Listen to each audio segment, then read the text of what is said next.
बह जाओ थोनू की फर्क पैंदा जमीना के मालिक हो लाओ अंगूठा ते लै जाओ 50,000 रुपया है दस कंजर दे जे जमीना के मालिक हाँ तो तेरे अगों 50,000 के हाथ अड्डी क्यों खड़े बाऊ अज तेरे शहरों है राजधानी तो जी करता कि तेन एक लंबी सारी चिट्ठी लिखा तेरे नाल ढेर सारिया गल्लां कर जी दी तो करन देवे ना बाबू कि नहीं चल जे तू ना भी कर देती फिर किहड़ा आपां टल जाना आपां शुरू करदे हां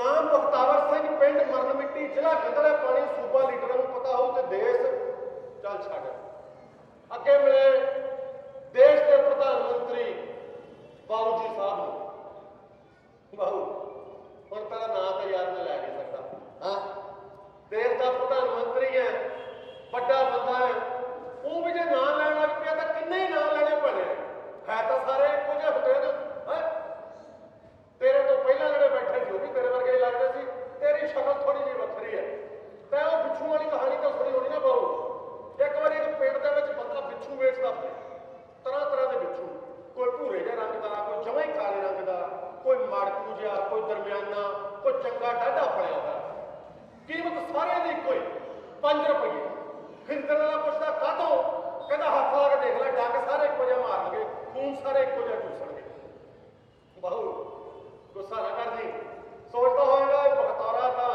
35 सैकड़े बिच पटे हो लिया अगे पता नहीं कितना का बकवास करूं कोई गल नहीं आराम नाल गल करूंगा हिसाब नाल पर गल मेरी पूरी सुन के ना फिर जवाब दे लै बहू अज तेरे शहरों है दिल्लियों राजधानी बहू ये तेरिया तो मौजा तू तो सुरग च रहिना असीं एवें रौला पाते रहने भी साडा मुल्क गरीब है काहनूं गरीब है मैं मोर्चे तो तेरा शहर देखण चल गया मास्टर ला गया मैनूं उत्थे जाके देखा कोई शहर दी सड़क ओह आ वड्डियां वड्डियां सड़क चौड़ियां चौड़ियां लिश लिश करदियां जानी मूँह दे के भावें पग बन लो ते साडे पिंडां दियां तां निरे टोए डब्बे तैनूं पता ही है ते शहर दियां इमारतां दिल्ली शहर दी आ बड़ियां बड़ियां इमारतां उच्चियां उच्चियां ते शामां नूं लाइटां ही लाइटां जगदियां जानी जिद्दां रोज दिवाली होवे साडे तां लाइट आंदी नहीं आंदी है तां लंघे ना आंदी तैनूं तां पता ही हो तेरे हुक्म नाल ही आंदी है ते बहु तेरे शहर दे बंदे तीवियां ते धर्म नाल तीवियां औलख भाई दे कहण नूं ना निरिया दो काफियां परियां अपने बंदियां दे हत्थां 'च हत्थ फड़ के ना ऐ तुरियां जांदियां जिद्दां कहंदे हट पिछे पिछे हो जा हट ते जिद्दर नूं जांदियां खुशबू बखेरदियां जांदियां सच्ची मेरा जी खड़िया पिया चारों पासे खुशबू फैली हुई है ते असीं सानूं तां पता ही नहीं कि खुशबू चीज़ की हुंदी है वो खेतां 'च फुੱਲ असीं उगाने हैं सूरजमुखी के फुੱਲ गोभी के फुੱਲ सरों के फुੱਲ गेंदे के फुੱਲ पर खुशबू की हुंदी है सानूं नहीं पता असीं तां जे सूरजमुखी के फुੱਲਾਂ नाल लदे हुए खेत भी खड़े होइए ना तो गल्लां उही सड़ियां जिहियां करदे रहंदे आ नारायण सिंह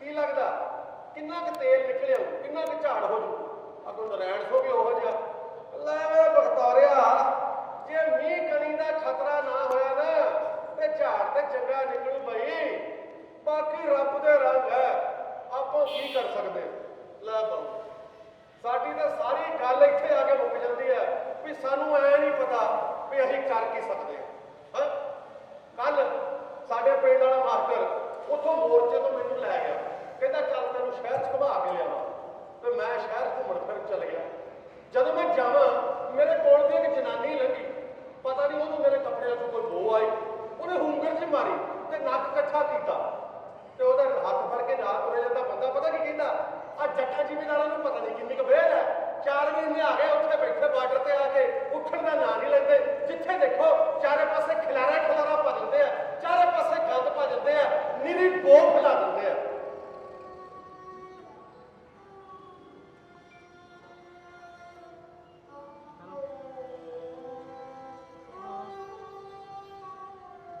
बो फैला देते हैं बहु अं बो फैलाने वाले यार जो गाँव वाला बाजा बजा ਮੋਢੇ ਤੋਂ ਇਕੱਠੇ ਕਰਦਾ।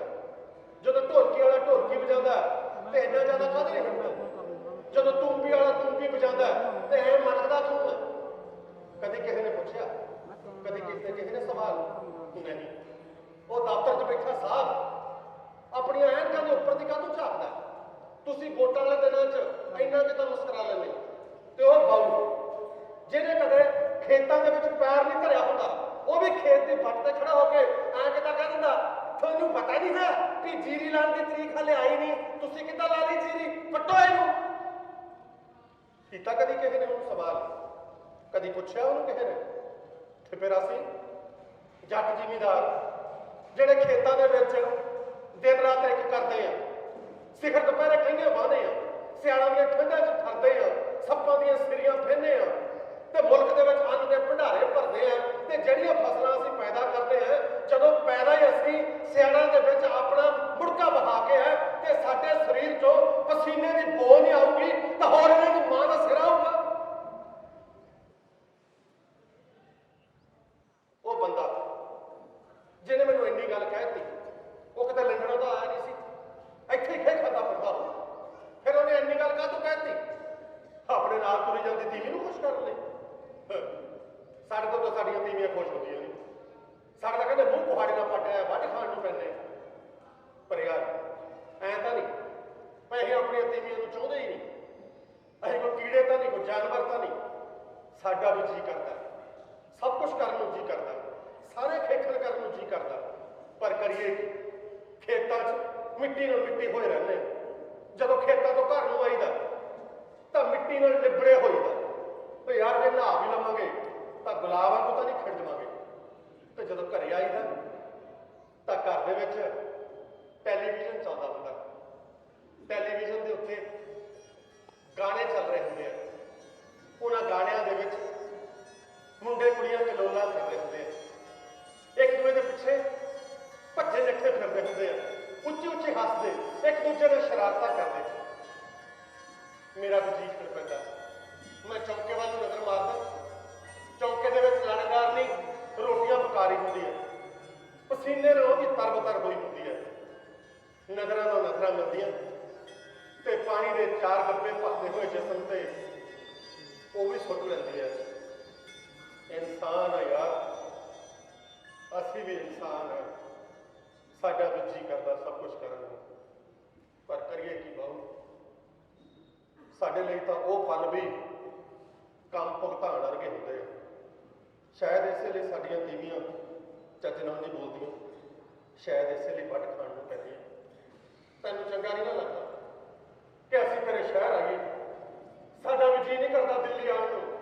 ਤੇਰੀ ਦਿੱਲੀ ਨਾਲੋਂ 1000 ਗੁਣਾ ਚੰਗੇ ਆ ਸਾਡੇ ਪਿੰਡ, ਪਰ ਕਰੀਏ ਕੀ? ਉਹ ਜਿਹੜੀ ਘਰੇ ਬੈਠੀ ਹੈ ਨਾ, ਜਿਹੜੀ ਵੱਢ ਖਾਣ ਨੂੰ ਪੈਂਦੀ ਆ, ਉਹ ਘਰ ਦਾ ਵੀ ਖਿਆਲ ਰੱਖਦੀ ਹੈ, ਡੰਗਰ ਵੱਛੇ ਦਾ ਵੀ ਖਿਆਲ ਰੱਖਦੀ ਹੈ, ਸਾਡਾ ਵੀ ਖਿਆਲ ਰੱਖਦੀ ਹੈ, ਧੀ ਪੁੱਤ ਦਾ ਵੀ ਖਿਆਲ ਰੱਖਦੀ ਹੈ, ਖੇਤਾਂ 'ਚ ਖੜੀ ਫਸਲ ਦਾ ਵੀ ਖਿਆਲ ਰੱਖਦੀ ਹੈ, ਰਸੋਈ ਦੇ ਵਿੱਚ ਆਟੇ ਦਾਲ ਦੇ ਪੀਪੇ ਭਰੇ ਰਹਿਣ ਇਸ ਗੱਲ ਦਾ ਵੀ ਖਿਆਲ ਰੱਖਦੀ ਹੈ, ਸਾਰਿਆਂ ਦੇ ਕੱਪੜੇ ਲੱਤੇ ਦਾ ਵੀ ਖਿਆਲ ਰੱਖਦੀ ਹੈ। ਪਰ ਖੁਦ ਜਦੋਂ ਦੇ ਚਾਵਾਂ ਨੂੰ ਦੂਰ ਨਹੀਂ ਨਾ ਪੈਂਦਾ, ਜਦੋਂ 6 ਮਹੀਨਿਆਂ ਬਾਅਦ ਉਹ ਨਵੇਂ ਸੂਟ ਦੀ ਮੰਗ ਕਰਦੀ ਹੈ ਤੇ ਆ ਬਖਤੌਰਾ ਸੋਚਣ ਲੱਗ ਪੈਂਦਾ ਕਿ ਨਵਾਂ ਸੂਟ ਲੈ ਕੇ ਦੇਵਾਂ ਕਿ ਨਾ ਦੇਵਾਂ। ਤੇ ਜਦੋਂ ਧੀ ਪੁੱਤ ਦੇ ਫਿਕਰਾਂ ਦੇ ਵਿੱਚ ਗੁਆਚੀ ਉਹ ਦਾਲ ਦੇ ਵਿੱਚ ਲੂਣ ਪਾਣਾ ਭੁੱਲ ਜਾਂਦੀ ਹੈ ਤੇ ਖੇਤੋਂ ਹੰਬਿਆ ਹਾਰਿਆ ਆਇਆ ਬਖਤਾਵਰ ਸਿੰਘ ਉਹਨੂੰ ਮਾਂ ਭੈਣ ਦੀ ਗਾਲ ਕੱਢ ਮਾਰਦਾ, ਉਦੋਂ ਬਾਹਲਾ ਹਰਕ ਜਾਗਦਾ। ਅਸੀਂ ਚੁੱਕ ਲੈਂਦੇ ਗਾਂ ਤੇ ਆ ਜਾਂਦੇ ਆ ਤੇਰੇ ਦਿੱਲੀ ਦਰਬਾਰ ਧਰਨਾ ਲਾਉਣ ਲਈ। ਤੂੰ ਬਾਊ ਸੱਚ ਮੰਨੀ, ਸਾਡਾ ਕੋਈ ਸ਼ੌਕ ਨਹੀਂਗਾ ਤੇ ਅਸੀਂ ਤੇਰੇ ਆ ਕੇ ਧਰਨੇ ਮਾਰੀਏ। ਸਾਡੀ ਮਜਬੂਰੀ ਹੈ ਬਾਊ, ਪਰ ਤੂੰ ਨਹੀਂ ਸਮਝੇਗਾ। ਸਮਝਣ ਵਾਸਤੇ ਸੀਨੇ 'ਚ ਦਿਲ ਚਾਹੀਦਾ ਬਾਊ, ਜਿਹੜਾ ਤੇਰੇ ਕੋਲ ਹੈ ਨਹੀਂਗਾ, ਤੇਰੇ ਕੋਲ ਹੈ ਨਹੀਂਗਾ।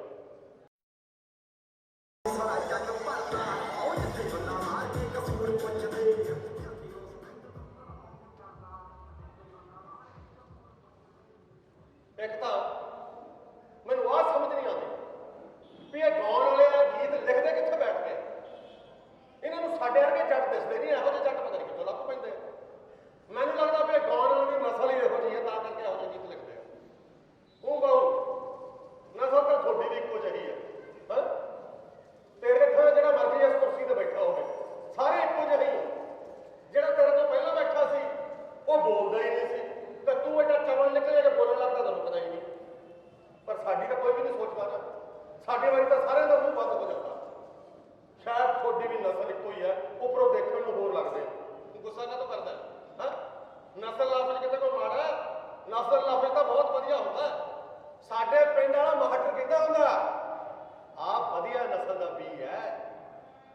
ਵਧੀਆ ਨਸਲ ਦੀ ਮੱਝ ਹੈ, ਆ ਵਧੀਆ ਨਸਲ ਦੀ ਗਾਂ ਹੈ, ਆ ਵਧੀਆ ਨਸਲ ਦਾ ਕੁੱਤਾ ਹੈ। ਪਰ ਗਿੰਦੇ ਅਮਲੀ ਨੂੰ ਜਾਚ ਨਹੀਂ ਵੀ ਨਸਲ ਲਫ਼ਜ਼ ਵਰਤੀਦਾ ਕਿੱਦਾਂ। ਤੂੰ ਲੁੱਚੇ ਢੀਲੇ ਦੀ ਨਸਲ ਹੈ, ਤਾਂ ਹੀ ਤੈਨੂੰ ਪਤਾ ਨਹੀਂ ਲੱਗਦਾ ਬੋਲਣ ਲੱਗਿਆ। ਠਾਹ ਨਹੀਂ ਬੋਲ ਦਿੰਦਾ, ਚਾਹੇ ਅਗਲੇ ਦੇ ਗਿੱਟੇ ਵੱਜੇ ਚਾਹੇ ਗੋਡੇ ਵੱਜੇ। ਮੈਂ ਜਾਣਦਾ ਤੈਨੂੰ, ਤੇਰੀ ਨਸਲ ਨੂੰ ਜਾਣਦਾ ਮੈਂ, ਤੇਰੀ ਮਾਂ ਨੂੰ ਵੀ। ਭਾਈ ਯਾਰ ਮਾਂ ਦਾ ਕੋਈ ਕਸੂਰ ਹੈ ਬਾਊ? ਹੁਣ ਤੇਰੀ ਮਾਂ ਨੇ ਜਦੋਂ 9 ਮਹੀਨੇ ਤੈਨੂੰ ਆਪਣੇ ਢਿੱਡ 'ਚ ਰੱਖਿਆ, ਉਹਨੇ ਐਂ ਥੋੜੀ ਸੋਚਿਆ ਹੋਊਗਾ ਕਿ ਵੱਡਾ ਹੋ ਕੇ ਤੂੰ ਮਾਕੜਾ ਨਾਲ ਧੱਕਾ ਕਰੇਗਾ। ਤੇ ਮੇਰੀ ਮਾਂ ਨੇ ਜਿਹਨੇ ਪੰਜੀਰੀਆਂ ਖਾ ਖਾ ਕੇ ਮੈਨੂੰ ਜੰਮਿਆ ਤੇ ਮੇਰਾ ਨਾਂ ਰੱਖਿਆ ਬਖਤਾਵਰ ਸਿੰਘ, ਉਹਨੇ ਐਂ ਥੋੜੀ ਸੋਚਿਆ ਹੋਊਗਾ ਕਿ ਵੱਡਾ ਹੋ ਕੇ ਇਸ ਬਖਤਾਵਰ ਸਿੰਘ ਨੇ ਮਿੱਟੀ ਨਾਲ ਮਿੱਟੀ ਹੁੰਦਿਆਂ ਖੁਦ ਮਿੱਟੀ ਹੋ ਜਾਣਾ ਤੇ ਇੱਕ ਦਿਨ ਆਪਣੀ ਮਿੱਟੀ ਬਚਾਉਣ ਲਈ ਤੇਰੇ ਦਰਬਾਰ ਆ ਕੇ ਧਰਨਾ ਮਾਰਨਾ ਪੈਣਾ ਤੇ ਤੈਨੂੰ ਲਲਕਾਰਨਾ ਪੈਣਾ ਕਿ ਬਾਊ ਇਹ ਮਿੱਟੀ ਕੁੱਟਿਆ ਨਹੀਂ ਭੁੱਲ ਸਕਦੀ। ਇਹ ਮਿੱਟੀ ਇਹੋ ਜਿਹੀ ਹੈ ਬਾਊ, ਪਰ ਕਰੀਏ ਕੀ? ਤੁਸੀਂ ਰਲ ਮਿਲ ਕੇ ਸਾਡੀਆਂ ਨਸਲਾਂ ਵੀ ਖਰਾਬ ਕਰਤੀਆਂ ਤੇ ਸਾਡੀ ਮਿੱਟੀ ਵੀ ਖਰਾਬ ਕਰਤੀ। ਸਭ ਕੁਝ ਬਰਬਾਦ ਕਰਤਾ ਬਾਊ, ਸਭ ਕੁਝ। ਸੰਨ 74 ਦੀ ਗੱਲ ਹੈ, ਸੰਨ 74 ਜਦੋਂ ਦੂਸਰੇ ਮੁਲਕ ਨਾਲ ਜੰਗ ਛਿੜੀ ਹੋਈ ਸੀ। ਮੈਂ ਉਦੋਂ 6 ਸਾਲਾਂ ਦਾ ਸੀ। ਮੇਰੀ ਬੀਬੀ ਮੈਨੂੰ ਰਾਤ ਨੂੰ ਆਪਣੇ ਨਾਲ ਸਵਾ ਲੈਂਦੀ ਤੇ ਮੈਨੂੰ ਸਮਝਾਉਂਦੀ ਰਹਿੰਦੀ, ਪੁੱਤ ਬਾਹਰ ਨਾ ਜਾਇਆ ਕਰ, ਨਾਲੇ ਘਰ ਦੇ ਵਿੱਚ ਦੀਵਾ ਬਾਲਣ ਦੀ ਹਿੰਡ ਨਾ ਕਰਿਆ ਕਰ। ਦੁਸ਼ਮਣ ਦਾ ਪਤਾ ਨਹੀਂ ਲੱਗਦਾ ਪੁੱਤ, ਜਿੱਥੇ ਵੀ ਬੱਤੀ ਬਲਦੀ ਦੇਖਦਾ ਉੱਥੇ ਹੀ ਜਹਾਜ਼ ਸੁੱਟ ਦਿੰਦਾ। ਸੌ ਜਾ ਮੇਰਾ ਪੁੱਤ, ਬਾਹਰ ਨਾ ਜਾਇਆ ਕਰ, ਬਾਹਰ ਜਾਣ ਦੀ ਜਿੱਦ ਨਾ ਕਰਿਆ ਕਰ ਮੇਰਾ ਲਾਡੂ ਪੁੱਤ। ਪਰ ਉਹ ਜਵਾਕ ਹੀ ਕਾਹਦਾ ਹੋਇਆ ਜਿਹੜਾ ਮਾਂ ਪੁੱਤ ਦੀ ਗੱਲ ਮੰਨ ਲਵੇ। ਅਗਲਾ ਦਿਨ ਹੁੰਦਾ ਮੈਂ ਜਵਾਕਾਂ ਦੇ ਨਾਲ ਜਾ ਵੜਦਾ ਟੋਭੇ 'ਚ, ਉੱਥੇ ਖੇਲਣ ਲੱਗ ਪੈਂਦੇ, ਇੱਕ ਦੂਏ ਨਾਲ ਖੇਡਦੇ ਰਹਿੰਦੇ ਤੇ ਨਾਲੇ ਇੱਕ ਦੂਏ ਨੂੰ ਪੁੱਛਦੇ ਰਹਿੰਦੇ, ਯਾਰ ਦੁਸ਼ਮਣ ਕੌਣ ਹੁੰਦਾ? ਕੋਈ ਕਹਿੰਦਾ ਗੁਆਂਢੀ ਪਿੰਡ ਵਾਲਾ ਪਹਿਲਾ ਬੜਾ ਦੁਸ਼ਮਣ ਹੈ, ਕੋਈ ਕਹਿੰਦਾ ਵੱਡੇ ਸਰਾ, ਕੋਈ ਦੈਤ ਹੋ, ਕੋਈ ਜੱਟ ਵਾਲਾ ਰਿੱਛ ਹੋ। ਐਵੇਂ ਜਬੜੀਆਂ ਮਾਰਦੇ ਰਹਿੰਦੇ, ਪਤਾ ਕਿਸੇ ਨੂੰ ਨਾ ਲੱਗਦਾ ਵੀ ਦੁਸ਼ਮਣ ਹੁੰਦਾ ਕੌਣ ਹੈ। ਜਦੋਂ ਘਰੇ ਮੁੜਦੇ ਤਾਂ ਬੀਬੀ ਫੇਰ ਫਿਕਰ ਕਰਦੀ, ਵੇ ਪੁੱਤ ਤੇ ਮੈਂ ਤੈਨੂੰ ਕਿਹਾ ਸੀ ਨਾ ਬਾਹਰ ਨਾ ਜਾਇਆ ਕਰ ਖੇਡਣ, ਤੂੰ ਮੇਰੀ ਗੱਲ ਮੰਨਦਾ ਕਿਉਂ ਨਹੀਂ? ਦੁਸ਼ਮਣ ਦਾ ਕੋਈ ਪਤਾ ਥੋੜੀ ਲੱਗਦਾ। ਬੀਬੀ ਐਂ ਦੱਸ ਦੁਸ਼ਮਣ ਕੌਣ ਹੁੰਦਾ? ਬੀਬੀ ਮੇਰੇ ਬਾਪੂ ਦੀ ਤਸਵੀਰ ਜਿਹੜੀ ਕੰਧ ਤੇ ਲੱਗੀ ਹੋਈ, ਮੇਰਾ ਮੂੰਹ ਉਹਦੇ ਵੱਲ ਨੂੰ ਕਰ ਦਿੰਦੀ ਤੇ ਮੈਨੂੰ ਕਹਿੰਦੀ, ਪੁੱਤ ਤੇਰਾ ਬਾਪੂ ਜਦੋਂ ਅਗਲੀ ਵਾਰੀ ਛੁੱਟੀ ਆਏਗਾ ਤਾਂ ਉਹਨੂੰ ਪੁੱਛ ਲਈ, ਜੇ ਆ ਗਿਆ ਤਾਂ ਹੈ, ਜੇ ਆ ਗਿਆ ਤਾਂ। ਬੀਬੀ ਨੇ ਇੰਨੀ ਗੱਲ ਕਾਹਤੋਂ ਆਖੀ? ਬੀਬੀ ਬੋਲ, ਦੁਸ਼ਮਣ ਕੌਣ ਹੁੰਦਾ? ਬੀਬੀ ਮੇਰਾ ਮੂੰਹ ਫੜਦੀ ਤੇ ਬਾਪੂ ਦੀ ਤਸਵੀਰ ਦੇ ਹੋਰ ਨੇੜੇ ਲੈ ਜਾਂਦੀ, ਪੁੱਤ ਆਪਣੇ ਬਾਪੂ ਦੇ ਸਿਰ ਤੇ ਬੰਨੀ ਹਰੇ ਰੰਗ ਦੀ ਪੱਗ ਵੱਲ ਦੇਖ, ਉਹਦੀ ਵਰਦੀ ਤੇ ਲੱਗੇ ਬਟਨਾਂ ਵੱਲ ਦੇਖ, ਫੌਜੀ ਹੈ ਤੇਰਾ ਬਾਪੂ। ਫੌਜੀ? ਬੀਬੀ ਫੌਜੀ ਕੌਣ ਹੁੰਦਾ? ਫੌਜੀ ਪੁੱਤ, ਫੌਜੀ ਹੁੰਦਾ ਜਿਹੜਾ ਸਰਹੱਦ ਤੇ ਪਹਿਰਾ ਦਿੰਦਾ ਹੈ, ਦੇਸ਼ ਦੀ ਖਾਤਰ ਲੜਦਾ ਹੈ, ਆਪਣੇ ਟੱਬਰ ਦਾ ਕਿਵੇਂ ਗੁਜ਼ਾਰਾ ਚਲਾਉਂਦਾ ਹੈ, ਦੁਸ਼ਮਣ ਦੇ ਗੋਲੀਆਂ ਮਾਰਦਾ ਤੇ ਕਦੀ ਖੁਦ ਵੀ ਉਹਨਾਂ ਗੋਲੀਆਂ ਨਾਲ। ਬੀਬੀ ਤੂੰ ਰੋਣ ਕਿਉਂ ਲੱਗ ਪਈ? ਮੈਨੂੰ ਦੱਸ ਨਾ ਫੌਜੀ ਕੌਣ ਹੁੰਦਾ? ਫੌਜੀ ਪੁੱਤ, ਫੌਜੀ ਉਹ ਹੁੰਦਾ ਜਿਹੜਾ ਹਰੇਕ ਚਿੱਠੀ ਵਿੱਚ ਲਿਖ ਦਿੰਦਾ, ਜਦੋਂ ਅਗਲੀ ਵਾਰੀ ਆਊਂਗਾ ਛੱਤ ਥੱਲੇ ਥੰਮੀ ਦੇ ਦੂੰਗਾ, ਨਾਲੇ ਤੇਰੇ ਕੰਨਾਂ ਨੂੰ ਸੋਨੇ ਦੀਆਂ ਵਾਲੀਆਂ ਕਰਵਾ ਦੂੰਗਾ, ਤੂੰ ਉਡੀਕਦੀ ਰਹੀ। ਬੀਬੀ ਹੋਰ ਦੱਸ ਨਾ ਫੌਜੀ ਕੌਣ ਹੁੰਦਾ? ਫੌਜੀ ਪੁੱਤ ਉਹ ਹੁੰਦਾ ਜਿਹੜਾ ਹਦਾਇਤਾਂ ਜਾਰੀ ਕਰਦਾ ਹੁੰਦਾ, ਹਰ ਵਾਰੀ ਕਹਿ ਦਿੰਦਾ, ਦੇਖ ਲੈ ਬਣਦੀ ਫੱਬਦੀ ਹੈ, ਸੋਹਣੀ ਹੈ, ਬਹੁਤਾ ਬਾਹਰ ਨਾ ਨਿਕਲਿਆ ਕਰ, ਐਵੇਂ ਨਾ ਕੋਈ ਜਾ ਜਾਂਦੀ ਹੋ ਜੇ। ਨਾਲੇ ਗੱਲ ਸੁਣ, ਆਪਣਾ ਬਖਤੌਰਾ ਪੁੱਤ ਹੈ ਨਾ, ਆਪਾਂ ਉਹਨੂੰ ਅਫਸਰ ਬਣਾਉਣਾ, ਅਫਸਰ। ਉਹਨੂੰ ਦੁੱਧ ਕੇ ਖਵਾਇਆ ਕਰ ਖੁੱਲਾ ਡੁੱਲਾ, ਤੇ ਨਾਲੇ ਬਾਪੂ ਨੂੰ ਕਹੀਂ ਉਹਨੂੰ ਖੇਤਾਂ 'ਚ ਨਾ ਜੋੜ ਲਵੇ ਬਹੁਤਾ ਪਿੱਛੇ, ਆਪਾਂ ਨਹੀਂ ਉਹਦੇ ਤੋਂ ਖੇਤੀ ਕਰਾਣੀ। ਬਖਤੌਰੇ ਨੂੰ ਬੀਬੀ ਬੀਬੀ ਐਂ ਦੱਸ ਅਫਸਰ ਕੌਣ ਹੁੰਦਾ? ਬੇਪੁੱਤ ਇੱਕ ਤਾਂ ਤੂੰ ਸਵਾਲ ਬਹੁਤ ਕਰਦਾ, ਸੌ ਜਾ ਚੁੱਪ ਕਰਕੇ। ਮੈਨੂੰ ਨਹੀਂ ਪਤਾ ਅਫਸਰ ਕੌਣ ਹੁੰਦਾ। ਜਦੋਂ ਤੇਰਾ ਬਾਪੂ ਆਊਗਾ ਨਾ ਉਸ ਨੂੰ ਪੁੱਛ ਲਈ। ਬੀਬੀ ਮੈਨੂੰ ਛਾਤੀ ਦੇ ਨਾਲ ਜੋੜ ਲੈਂਦੀ ਤੇ ਲੋਰੀਆਂ ਦੇ ਦੇ ਕੇ ਮੈਨੂੰ ਸੁਆਉਣ ਦੀ ਕੋਸ਼ਿਸ਼ ਕਰਦੀ, ਪਰ ਮੈਨੂੰ ਨੀਂਦ ਨਾ ਆਉਂਦੀ। ਮੈਨੂੰ ਲੋਰੀਆਂ ਦਿੰਦੀ ਦਿੰਦੀ ਜਦੋਂ ਬੀਬੀ ਆਪੇ ਸੌ ਜਾਂਦੀ ਤਾਂ ਮੈਂ ਬੀਬੀ ਦੀ ਬਾਂਹ ਆਪਣੀ ਛਾਤੀ ਦੇ ਦੁਆਲੇ ਮਲਕ ਤੇ ਹਟਾਉਂਦਾ ਤੇ ਮੰਜੇ ਤੋਂ ਉੱਠ ਕੇ ਬਾਹਰ ਆ ਜਾਂਦਾ। ਬਾਹਰ ਆ ਕੇ ਮੈਂ ਵਿਹੜੇ 'ਚ ਖੜ ਜਾਂਦਾ ਤੇ ਅੰਬਰ ਵੱਲ ਦੇਖਣ ਲੱਗ ਪੈਂਦਾ। ਅੰਬਰ ਤੇ ਕਿੰਨੇ ਸਾਰੇ ਤਾਰੇ ਦਿਖਾਈ ਦਿੰਦੇ ਤੇ ਇੱਕ ਪਾਸੇ ਚੰਦਾ ਮਾਮਾ ਝਾਕਦਾ। ਮੈਂ ਛਾਤੀ ਚੌੜੀ ਕਰ ਲੈਂਦਾ ਤੇ ਛਾਤੀ ਅਕੜਾ ਕੇ ਤਾਰਿਆਂ ਨਾਲ ਗੱਲੀ ਬਹਿ ਜਾਂਦਾ। ਤਾਰਿਓ ਤਾਰਿਓ, ਤੁਹਾਨੂੰ ਪਤਾ ਵੀ ਹੈ ਤੁਹਾਡੇ ਸਾਹਮਣੇ ਕੌਣ ਖੜਾ? ਬਖਤੌਰਾ ਅਫਸਰ ਖੜਾ, ਬਖਤੌਰਾ ਅਫਸਰ। ਹਾਂ, ਤੁਹਾਨੂੰ ਪਤਾ ਵੀ ਹੈ ਅਫਸਰ ਕੌਣ ਹੁੰਦਾ? ਮੈਨੂੰ ਇਹ ਲੱਗਦਾ ਤਾਰੇ ਮੇਰੇ ਵੱਲ ਦੇਖ ਕੇ ਹੱਸਦੇ ਆ, ਜਿਵੇਂ ਚੰਦਾ ਮਾਮਾ ਤਾਰੇ ਦੇ ਨਾਲ ਮੁਸ਼ਕਲੀਆਂ ਹੱਸਦਾ ਹੋਵੇ। ਪਰ ਮੈਂ ਘਬਰਾਉਂਦਾ ਨਾ, ਮੈਂ ਛਾਤੀ ਹੋਰ ਅਕੜਾ ਲੈਂਦਾ ਤੇ ਹੋਰ ਜ਼ੋਰ ਨਾਲ ਬੋਲਦਾ, ਤੁਹਾਨੂੰ ਪਤਾ ਵੀ ਹੈ, ਐਵੇਂ ਹੱਸੀ ਨਾ ਜਾਓ। ਅਫਸਰ ਤੁਹਾਨੂੰ ਪਤਾ ਨਹੀਂ ਕੌਣ ਹੁੰਦਾ? ਭਮੀਰੀ ਘੁਮਾ ਦੂ ਤੁਹਾਡੀ ਭਮੀਰੀ। ਹਾਂ, ਮੈਂ ਬਖਤੌਰਾ ਅਫਸਰ ਹਾਂ, ਬਖਤੌਰਾ ਅਫਸਰ। ਤੇ ਫਿਰ ਅਚਾਨਕ ਕਿਤੋਂ ਬੰਬ ਫਟਣ ਦੀ ਆਵਾਜ਼ ਆਉਂਦੀ। ਮੈਂ ਭੱਜ ਕੇ ਜਾ ਕੇ ਬੀਬੀ ਦੀ ਛਾਤੀ ਨਾਲ ਲੱਗ ਜਾਂਦਾ। ਬੀਬੀ ਬੰਦ ਹੈ, ਬੀਬੀ ਬੰਦ ਹੈ। ਬੰਬ ਡਿੱਗਿਆ ਬੀਬੀ, ਬੰਬ ਡਿੱਗਿਆ। ਸੌ ਜਾ ਮੇਰਾ ਪੁੱਤ, ਸੌ ਜਾ। ਕਿਤੇ ਨਹੀਂ ਬੰਬ ਡਿੱਗਿਆ ਪੁੱਤ, ਕਿਤੇ ਦੂਰ ਡਿੱਗਿਆ ਹੋਊਗਾ। ਸੌ ਜਾ ਮੇਰਾ ਬੱਚਾ, ਸੌ ਜਾ। ਤੇ ਫਿਰ ਇੱਕ ਦਿਨ ਐਸਾ ਆਇਆ ਕਿ ਸੱਚੀ ਮੁੱਚੀ ਬੰਬ ਸਾਡੇ ਵਿਹੜੇ ਆ ਡਿੱਗਿਆ। ਫੌਜ ਦੀ ਗੱਡੀ ਮੇਰੇ ਬਾਪੂ ਦੀ ਲਾਸ਼ ਵਿਹੜੇ ਵਿੱਚ ਧਰ ਗਈ। ਮੇਰਾ ਬਾਬਾ ਚੁੱਪ ਹੋ ਗਿਆ। ਮੇਰੀ ਮਾਂ ਕੀਰਨੇ ਪਾਉਂਦੀ, ਮੇਰੀਆਂ ਭੈਣਾਂ ਰੋਈ ਜਾਂਦੀਆਂ ਤੇ ਸਿਵਿਆਂ ਦੇ ਵਿੱਚ ਚਿਖਾ ਬਲਦੀ ਦੇਖ ਕੇ ਮੇਰਾ ਜੀਅ ਕਰਦਾ ਕਿ ਕਿਤੇ ਮੈਨੂੰ ਦੁਸ਼ਮਣ ਨਜ਼ਰ ਆ ਜਾਵੇ ਤੇ ਮੈਂ ਡਾਲਾ ਮਾਰ ਕੇ ਉਹਦਾ ਸਿਰ ਪਾੜ ਦੇਵਾਂ।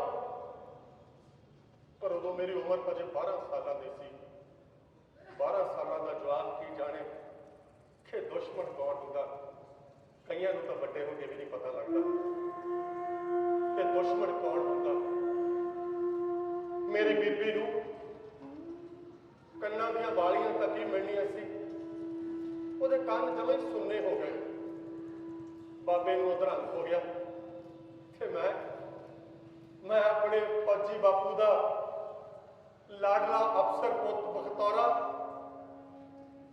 ਛੋਟੀ ਜਿਹੀ ਉਮਰੇ ਖੇਤਾਂ ਦੇ ਵਿੱਚ ਢੱਗਿਆਂ ਦੀਆਂ ਪੂਛਾਂ ਮਰੋੜਨ ਲਈ ਮਜਬੂਰ ਹੋ ਗਿਆ। ਤਾਹ ਤਾਹ ਤਾਹ ਤਾਹ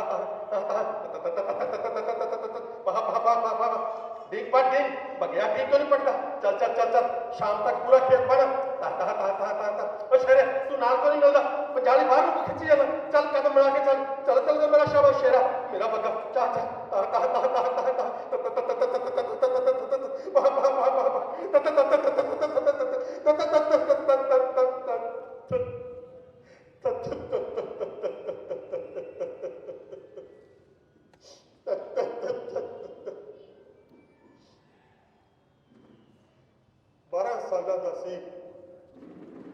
ਜਦੋਂ ਬਾਈ ਮਿੱਟੀ ਨਾਲ ਮਿੱਟੀ ਹੋਣਾ ਸਿੱਖ ਗਿਆ ਸੀ।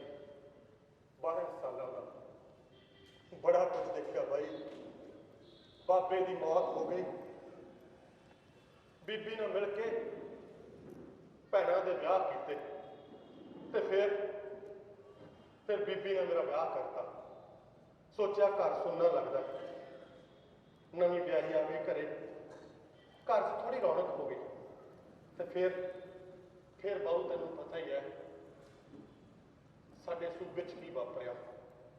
ਸ਼ਾਮਾਂ ਨੂੰ ਗਲੀਆਂ ਦੇ ਵਿੱਚ ਕਾਲੀਆਂ ਲੋਈਆਂ ਵਾਲੇ ਘੁੰਮਦੇ, ਕਦੇ ਦਗੜ ਦਗੜ ਕਰਦੀ ਪੁਲਿਸ ਆ ਜਾਂਦੀ, ਕਦੇ ਕੋਈ ਮੁੰਡਾ ਘਰੋਂ ਜਾਂਦਾ, ਮੁੜ ਕੇ ਪਤਾ ਹੀ ਨਾ ਲੱਗਦਾ ਮੁੰਡਾ ਕਿੱਥੇ ਗਵਾਚ ਗਿਆ, ਜਿਉਂਦਾ ਹੈ ਜਾਂ ਮਰ ਗਿਆ।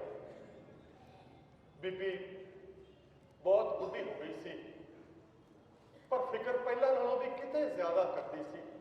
ਵੇ ਪੁੱਤ, ਵੇ ਤੂੰ ਸ਼ਾਮਾਂ ਨੂੰ ਖੇਤਾਂ ਵੱਲ ਨਾ ਜਾਇਆ ਕਰ। ਵੇ ਫਸਲ ਮਰਦੀ ਹੈ ਤਾਂ ਮਰ ਜਾਏ ਪੁੱਤ, ਤੂੰ ਮੇਰਾ ਕੱਲਾ ਕੱਲਾ ਹੀ ਹੈ। ਪਤਾ ਨਹੀਂ ਲੱਗਦਾ ਕੌਣ ਕਿਹਨੂੰ ਗੋਲੀ ਮਾਰ ਦਿੰਦਾ ਪੁੱਤ। ਗੋਲੀ ਇੱਧਰੋਂ ਆਉਂਦੀ ਇੱਧਰੋਂ ਪੁੱਤ, ਪਤਾ ਨਹੀਂ ਲੱਗਦਾ। ਤੂੰ ਖੇਤਾਂ ਨੂੰ ਨਾ ਜਾਇਆ ਕਰ ਪੁੱਤ, ਘਰੇ ਰਿਹਾ ਕਰ ਘਰੇ। ਤੇ ਫਿਰ ਇੱਕ ਦਿਨ ਬੀਬੀ ਵੀ ਮੇਰਾ ਸਾਥ ਛੱਡ ਗਈ। ਉਸ ਤੋਂ ਬਾਅਦ ਬਾਊ ਦੋ ਜਵਾਕ ਹੋਏ, ਇੱਕ ਮੁੰਡਾ ਪਾਲੀ, ਇੱਕ ਕੁੜੀ ਨਿੱਕੀ। ਬੜਾ ਕੁਝ ਦੇਖਿਆ ਬਾਊ, ਬਹੁਤ ਕੁਝ ਦੇਖਿਆ। 71 ਵੀ ਲੰਘ ਗਿਆ, 84 ਵੀ ਲੰਘ ਗਈਆਂ, ਹੋਰ ਵੀ ਬੜਾ ਕੁਝ ਲੰਘ ਗਿਆ। ਪਰ ਅਸੀਂ ਆਪਣਾ ਧਰਮ ਨਹੀਂ ਛੱਡਿਆ। ਤੇ ਸਾਡਾ ਧਰਮ ਕੀ ਹੈ? ਖੇਤਾਂ ਦੇ ਵਿੱਚ ਫਸਲਾਂ ਪੈਦਾ ਕਰਨੀਆਂ। ਅਸੀਂ ਬਖਤੌਰਿਆਂ ਨੇ, ਸਿਮਰ ਕੌਰਾਂ ਨੇ ਆਪਣਾ ਧਰਮ ਨਹੀਂ ਛੱਡਿਆ। ਲਗਾਤਾਰ ਫਸਲਾਂ ਬੀਜੀ ਗਏ। ਤੇ ਤੁਹਾਡੇ ਬੰਦੇ ਕਿਹੋ ਜਿਹੇ ਆ? ਉਹ ਕਹਿੰਦੇ ਆ ਹਲੇ ਹਾਲਾਤ ਠੀਕ ਨਹੀਂ ਹੈ, ਖਜ਼ਾਨਾ ਖਾਲੀ ਹੈ। ਜਦੋਂ ਖਜ਼ਾਨਾ ਭਰ ਦੂਗਾ ਉਦੋਂ ਕੁਝ ਕਰਾਂਗੇ, ਤਾਂ ਉਦੋਂ ਤੱਕ ਫਿਰ ਤੁਸੀਂ ਕੀ ਕਰਨਾ? ਫਿਰ ਤੁਹਾਡੀਆਂ ਗੱਡੀਆਂ ਜੋ ਘੁੰਮਦੀਆਂ ਫਿਰਦੀਆਂ ਗਲੀਆਂ 'ਚ। ਜਦੋਂ ਕੁਝ ਕਰਨਾ ਹੀ ਨਹੀਂ ਤਾਂ ਕਿਸੇ ਬਾੜੇ ਦੇ ਵਿੱਚ ਖੜੀਆਂ ਕਰ ਦਿਓ ਸਾਲੀਆਂ ਨੂੰ। ਜਦ ਤੁਸੀਂ ਕਰ ਹੀ ਕੁਝ ਨਹੀਂ ਸਕਦੇ, ਸਾਡੇ ਸਿਰਾਂ ਤੇ ਕਿਉਂ ਸਰਦਾਰੀ ਤੁਹਾਡੀ ਘੁੱਗਦੀ ਫਿਰਦੀ ਹੈ? ਅਸੀਂ ਤਾਂ ਨਹੀਂ ਇਸ ਤਰ੍ਹਾਂ ਸੋਚਦੇ। ਚਾਹੇ ਮੀਂਹ ਜਾਵੇ, ਹਨੇਰੀ ਜਾਵੇ, ਅਸੀਂ ਆਪਣਾ ਸਿਰ ਢਾਹ ਕੇ ਰੱਖਦੇ ਹਾਂ। ਕਦੀ ਖੇਤਾਂ ਦੇ ਵਿੱਚੋਂ ਬਾਹਰ ਨਹੀਂ ਨਿਕਲੇ, ਸਿਆਲ ਹੋਵੇ ਚਾਹੇ ਗਰਮੀ ਹੋਵੇ। ਫਿਰ ਸਿਆਣਾ ਕੌਣ ਹੋਇਆ? ਜ਼ਿੰਮੇਵਾਰ ਕੌਣ ਹੋਇਆ? ਆਖੇ ਜੱਟ ਮਰਿਆ ਨਾ ਜਾਣੀਏ, ਜਦ ਤੱਕ ਵੱਢ ਕੇ ਵਿਚਾਲੇ ਏਕੜ ਨਾ ਧਰਦੀ ਲੈ। ਆ ਵੀ ਕੋਈ ਗੱਲ ਹੋਈ? ਇਹ ਤਾਂ ਫੂਕ ਛਕਾਉਣ ਵਾਲੀ ਗੱਲ ਹੋਈ ਨਾ ਸਾਨੂੰ। ਅਸੀਂ ਕੋਈ ਬਦਮਾਸ਼ ਹੈ? ਕਬੀਲਦਾਰ ਬੰਦੇ ਆ ਯਾਰ, ਧੀਆਂ ਪੁੱਤਾਂ ਵਾਲੇ, ਸਾਰਾ ਕੁਝ ਦੇਖਦੇ ਆ। ਫਸਲ ਦਾ ਵੀ ਦੇਖਦੇ ਆ, ਆਪਣੇ ਘਰ ਦਾ ਵੀ ਦੇਖਦੇ ਆ। ਤੇ ਤੁਸੀਂ ਕੀ ਕਰਦੇ ਹੋ? ਜੇ ਅਸੀਂ ਵੀ ਤੁਹਾਡੀ ਤਰ੍ਹਾਂ ਸੋਚਣ ਲੱਗ ਪਈਏ ਫਿਰ ਵੀ ਹਾਲਾਤ ਠੀਕ ਨਹੀਂ ਹੈ। ਸਾਡੇ ਨਾਲ ਵੀ ਇਦਾਂ ਹੀ ਵਾਪਰਦਾ। ਕਈ ਵਾਰੀ ਖੇਤਾਂ ਦੇ ਵਿੱਚ ਜੀਰੀ ਖੜੀ ਹੁੰਦੀ ਹੈ, ਮੀਂਹ ਪੈਂਦਾ ਨਹੀਂ, ਹਫ਼ਤਾ 10 ਦਿਨ ਬਿਜਲੀ ਆਉਣੋਂ ਹਟ ਜਾਂਦੀ ਹੈ, ਜੀਰੀ ਸੁੱਕੀ ਜਾਂਦੀ ਹੈ। ਉਦੋਂ ਜੇ ਅਸੀਂ ਵੀ ਹੱਥ ਤੇ ਹੱਥ ਧਰ ਕੇ ਬਹਿ ਜਾਈਏ ਫਿਰ ਵੀ ਸੋਚੀਏ ਜਦ ਮੀਂਹ ਪਊਗਾ ਉਦੋਂ ਦੇਖੀ ਜਾਊਗੀ, ਜਦ ਬਿਜਲੀ ਆਊਗੀ ਉਦੋਂ ਦੇਖੀ ਜਾਊਗੀ, ਜੀਰੀ ਸੁੱਕਦੀ ਆ ਸੁੱਕੀ ਜਾਵੇ। ਪਰ ਅਸੀਂ ਇਸ ਤਰ੍ਹਾਂ ਕਰਦੇ ਕਦੀ ਵੀ ਨਹੀਂ ਕਰਦੇ।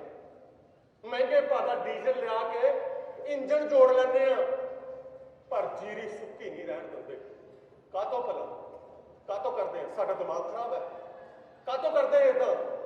ਕਦੀ ਸੋਚਿਆ ਪਾਊ ਤੁਸੀਂ? ਕਦੇ ਕੁਰਸੀਆਂ ਤੇ ਬੈਠੇ ਨੇ ਸੋਚਿਆ ਵੀ ਅਸੀਂ ਏਦਾਂ ਕਾਹਤੋਂ ਕਰਦੇ ਆ? ਕਿਉਂਕਿ ਖੇਤਾਂ ਦੇ ਵਿੱਚ ਖੜੀ ਫਸਲ ਨੂੰ ਅਸੀਂ ਆਪਣੀ ਔਲਾਦ ਮੰਨਦੇ ਆ। ਔਲਾਦ ਨੂੰ ਭੁੱਖੀ ਕਿੱਦਾਂ ਮਰਨ ਦਈਏ ਯਾਰ? ਜਿਹੜਾ ਚਾਵਾਂ ਦੇ ਨਾਲ ਬੀ ਕੇ ਰਿਹਾ ਸੀ ਉਹਨੂੰ ਪਿਆਸਾ ਕਿੱਦਾਂ ਮਰਨ ਦਈਏ? ਜ਼ਿੰਮੇਵਾਰ ਬੰਦੇ ਆ। ਬੀਬੀ ਨੇ ਸਮਝਾਇਆ ਸੀ ਕਿ ਪੁੱਤ ਆਪਣੀ ਔਲਾਦ ਨੂੰ ਸੁੱਕੇ ਥਾਂ ਤੇ ਪਾਈਦਾ, ਭਾਵੇਂ ਸਾਰੀ ਰਾਤ ਆਪ ਗਿੱਲੇ ਥਾਂ ਪੈਣਾ ਪੈ ਜਾਏ। ਸਾਡੇ ਲਈ ਖੇਤਾਂ 'ਚ ਕੋਈ ਕਣਕ ਨਹੀਂ ਖੜੀ, ਕੋਈ ਮੱਕੀ ਝੋਨਾ ਨਹੀਂ ਖੜਾ। ਸਾਡੇ ਧੀਆਂ ਪੁੱਤ ਹੈ ਖੇਤਾਂ 'ਚ, ਧੀਆਂ ਪੁੱਤ। ਤੇ ਉਹ ਧੀਆਂ ਪੁੱਤ ਸਾਨੂੰ ਆਪਣੇ ਮਾਂ-ਬਾਪ ਸਮਝਦੇ ਆ, ਤਾਂ ਕਰਕੇ ਉਹਨਾਂ ਦੀ ਰਾਖੀ ਕਰਦੇ ਆ। ਤੇ ਤੁਸੀਂ ਮਾਈ ਬਾਪ ਤਾਂ ਲੋਕੀ ਤੁਹਾਨੂੰ ਆਉਂਦੇ ਆ, ਹੱਥ ਜੋੜ ਕੇ ਤੁਹਾਡੇ ਸਾਹਮਣੇ ਖੜੇ ਰਹਿੰਦੇ ਆ। ਮਾਈ ਬਾਪ ਆਹ ਕਰ ਦਿਓ, ਮਾਈ ਬਾਪ ਆਹ ਕਰ ਦਿਓ, ਮਾਈ ਬਾਪ ਆਹ ਅਰਜ਼ੀ ਸੁਣ ਲਓ, ਮਾਈ ਬਾਪ ਆਹ ਸੁਣ ਲਓ। ਫਿਰ ਸੁਣਦੇ ਕਾਹਤੋਂ ਨਹੀਂ? 4 ਮਹੀਨੇ ਹੋ ਗਏ ਉੱਥੇ ਸਰਹੱਦ ਤੇ ਬੈਠੇ ਆ ਤੇਰੇ ਧੀਆਂ ਪੁੱਤ, ਜਦੋਂ ਤੂੰ ਮਾਈ ਬਾਪ ਬਣਿਆ ਵੋਟਾਂ ਲੈ ਕੇ, ਫਿਰ ਸੁਣਦਾ ਕਿਉਂ ਨਹੀਂ ਉਹਨਾਂ ਦੀ? ਕਾਹਦਾ ਮਾਈ ਬਾਪ ਹੈ ਤੂੰ? ਜਾਂ ਤਾਂ ਕਹਿ ਦੋ ਵੀ ਔਲਾਦ ਤੁਹਾਡੀ ਨਹੀਂ ਗੀ, ਕਹਿ ਦੋ, ਜਾਂ ਫਿਰ ਵੀ ਔਲਾਦ ਚੱਜ ਦੀ ਨਿਕੰਮੀ ਨਿਕਲੀ ਹੈ, ਇਸ ਕਰਕੇ ਅਸੀਂ ਨਹੀਂ ਮਾਈ ਬਾਪ ਬਣਦੇ ਇਹਦੇ। ਜਾਂ ਫਿਰ ਕਹਿ ਦੋ ਵੀ ਔਲਾਦ ਤੁਹਾਡੀ ਹੈ ਨਹੀਂ, ਹਰਾਮ ਦੀ ਹੈ, ਤੇ ਜਾਂ ਤੁਸੀਂ ਆਪ ਹਰਾਮ ਦੇ। ਪਜਾ ਯਾਰ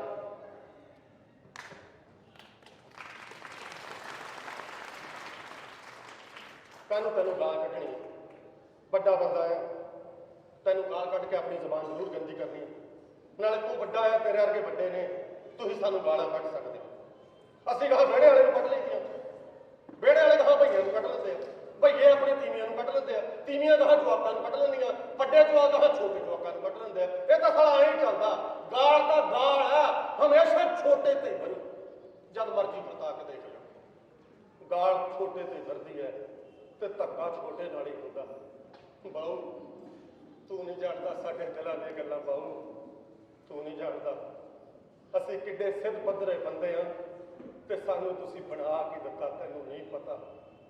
ਅਸੀਂ ਤਾਂ ਬਾਊ ਆਪਣੇ ਗਿੱਲੇ ਹੱਥਾਂ ਦੇ ਵਿੱਚ ਲੂਣ ਫੜੀ ਬੈਠੇ ਆ, ਲੂਣ।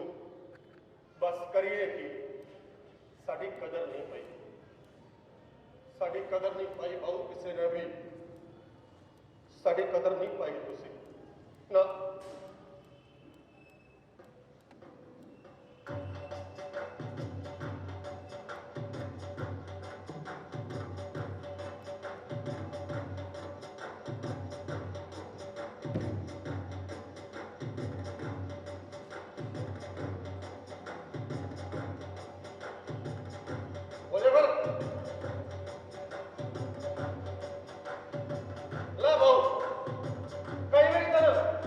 ਸਾਡਾ ਵੀ ਜੀ ਕਰਦਾ ਵੀ ਸਾਰੇ ਦੁੱਖ ਕਲੇਸ਼ ਭੁੱਲ ਜਾਈਏ, ਜ਼ਿੰਦਗੀ ਨੂੰ ਖਿੱਦੋ ਬਣਾ ਕੇ ਨਾ ਆਏ ਬਸ ਉੱਚੀਆਂ ਪਾਉਂਦੇ ਫਿਰੀਏ।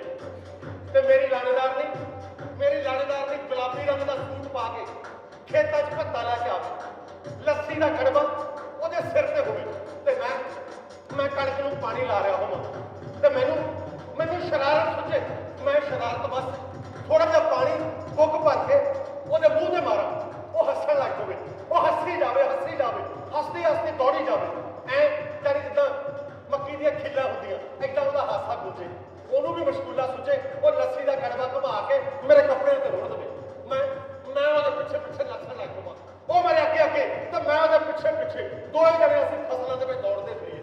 ਸਾਡੇ ਵੱਲ ਨੂੰ ਦੇਖ ਕੇ ਕਣਕ ਜਾਨੀ ਹੱਸੀ ਜਾਵੇ, ਸਾਡੇ ਵੱਲ ਨੂੰ ਦੇਖ ਕੇ ਸਰੋਂ ਮੁਸਕਰਾਈ ਜਾਵੇ ਤੇ ਦੌੜਦਿਆਂ ਅਚਾਨਕ ਅਸੀਂ ਦੋਵੇਂ ਜਣੇ ਪਾਣੀ ਵਾਲੇ ਕਿਆਰੇ 'ਚ ਚੜ੍ਹ ਗਏ।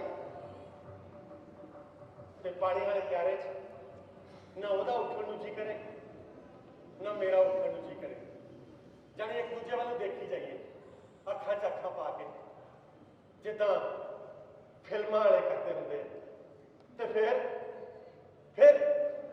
ਫਿਰ ਅਚਾਨਕ ਉਹ ਕਣਕ ਵੱਲ ਨੂੰ ਦੇਖ ਕੇ ਫਿਕਰ ਦੀ ਬਾਤ ਕਰੇ ਤੇ ਮੈਂ ਉਹਦੇ ਬੁੱਲਾਂ ਤੇ ਉਂਗਲ ਰੱਖ ਦਵਾਂ। ਜਦੋਂ ਆਪਣੀ ਨਿੱਕੀ ਦਾ ਵਿਆਹ ਧਰਿਆ ਹੋਇਆ ਸੀ, ਘਰ ਦੇ ਵਿੱਚ ਸਾਰਾ ਸ਼ਰੀਕਾ ਇਕੱਠਾ ਹੋਇਆ ਸੀ ਤੇ 4 ਦਿਨਾਂ ਤੋਂ ਮੋਹਲੇਦਾਰ ਮੀਂਹ ਪਈ ਜਾਂਦਾ ਸੀਗਾ, ਛੱਤਾਂ ਚੋਣ ਲੱਗ ਪਈਆਂ, ਅਸੀਂ ਮੰਜੇ ਘੜੀਸ ਕੇ ਇੱਕ ਪਾਸੇ ਤੋਂ ਦੂਜੇ ਪਾਸੇ ਨੂੰ ਕਰ ਦਿੰਦੇ, ਜਦੋਂ ਉੱਧਰ ਵੀ ਚੋਣ ਲੱਗ ਪੈਂਦੀਆਂ ਫਿਰ ਮੰਜੇ ਘੜੀਸ ਕੇ ਦੂਜੇ ਪਾਸੇ ਨੂੰ ਕਰ ਲੈਂਦੇ, ਜਾਨੀ ਚੌ ਇੰਨਾ ਜ਼ਿਆਦਾ ਸੀ ਕਿ ਤਕਲੀਫ ਨਾ ਲੱਗਦੀ। ਮਾਮੇ ਮਾਮੀਆਂ, ਚਾਚੇ ਚਾਚੀਆਂ, ਤਾਏ ਤਾਈਆਂ ਸਾਰੇ ਬੈਠੇ ਸੀ।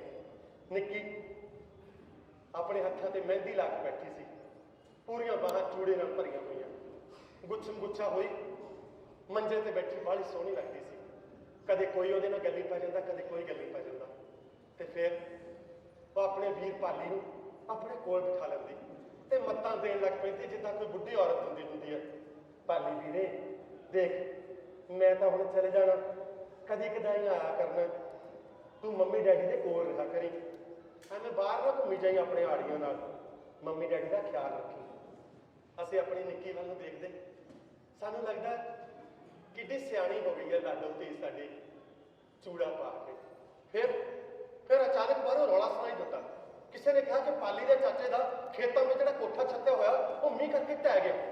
ਸਾਰੇ ਵਾਹਦਾ ਹੀ ਖੇਤਾਂ ਵੱਲ ਨੂੰ ਭੱਜ ਤੁਰੇ। ਸਿਮਰ ਕੌਰ ਨੇ ਮੈਨੂੰ ਰੋਕ ਲਿਆ, ਕਹਿੰਦੀ ਰੁਕ ਜਾਓ, ਘਰ 'ਚ ਰਿਸ਼ਤੇਦਾਰ ਆਏ ਹੋਏ ਆ, ਤੁਸੀਂ ਰੁਕ ਜਾਓ, ਪਾਲੀ ਚਲੇ ਜਾਂਦਾ, ਲੈ ਆਉਂਦੇ ਆ ਸਮਾਨ। ਪਾਲੀ ਚਲ ਗਿਆ, ਸਾਰੇ ਪਿੰਡ ਵਾਲੇ ਵੀ ਨਾਲ ਚਲ ਗਏ ਤੇ ਪਾਲੀ ਦੇ ਚਾਚੇ ਦਾ ਖੇਤਾਂ 'ਚ ਸਮਾਨ ਢੋ ਕੇ ਥੋੜਾ ਸਾਡੇ ਘਰ ਟਿਕਾਤਾ, ਥੋੜਾ ਜਿਹਾ ਇੱਧਰ ਆਂਢ ਗੁਆਂਢ ਦੇ ਵਿੱਚ ਟਿਕਾਤਾ। ਆਖਰੀ ਗੇੜਾ ਪਾਲੀ ਨੇ ਆਪਣੇ ਸਿਰ ਦੇ ਉੱਤੇ ਵੱਡਾ ਸਾਰਾ ਟਰੰਕ ਚੁੱਕਿਆ ਹੋਇਆ ਸੀ, ਬਾਕੀ ਸਾਰੇ ਅੱਗੇ ਸੀ, ਪਾਲੀ ਪਿੱਛੇ ਸੀ। ਜਦੋਂ ਨਿਆਈ ਵਾਲੇ ਖੇਤਾਂ ਕੋਲ ਪਹੁੰਚੇ ਤਾਂ ਖੰਭੇ ਨਾਲ ਲਟਕਦੀਆਂ ਨੰਗੀਆਂ ਤਾਰਾਂ ਵਿੱਚ ਅਚਾਨਕ ਭੜਾਕਾ ਪਿਆ ਤੇ ਬਿਜਲੀ ਮੇਰੇ ਪਾਲੀ ਪੁੱਤ ਦੇ ਸਿਰ ਤੇ ਆ ਡਿੱਗੀ ਤੇ ਮੇਰਾ ਪਾਲੀ ਪੁੱਤ ਟਰੰਕ ਸਣੇ ਪਾਣੀ ਨਾਲ ਘਰੇ ਕਿਆਰੇ ਵਿੱਚ ਡਿੱਗ ਪਿਆ ਤੇ ਥਾਈ ਮੇਰੇ ਪਾਲੀ ਦੀ ਮੌਤ ਹੋ ਗਈ। ਮੇਰੇ ਪਾਲੀ ਦੀ ਮੌਤ, ਮੇਰੀ ਲਾਡੋ ਧੀ ਦਾ ਵੀਰਾ ਤੁਰਦਾ ਬਣਿਆ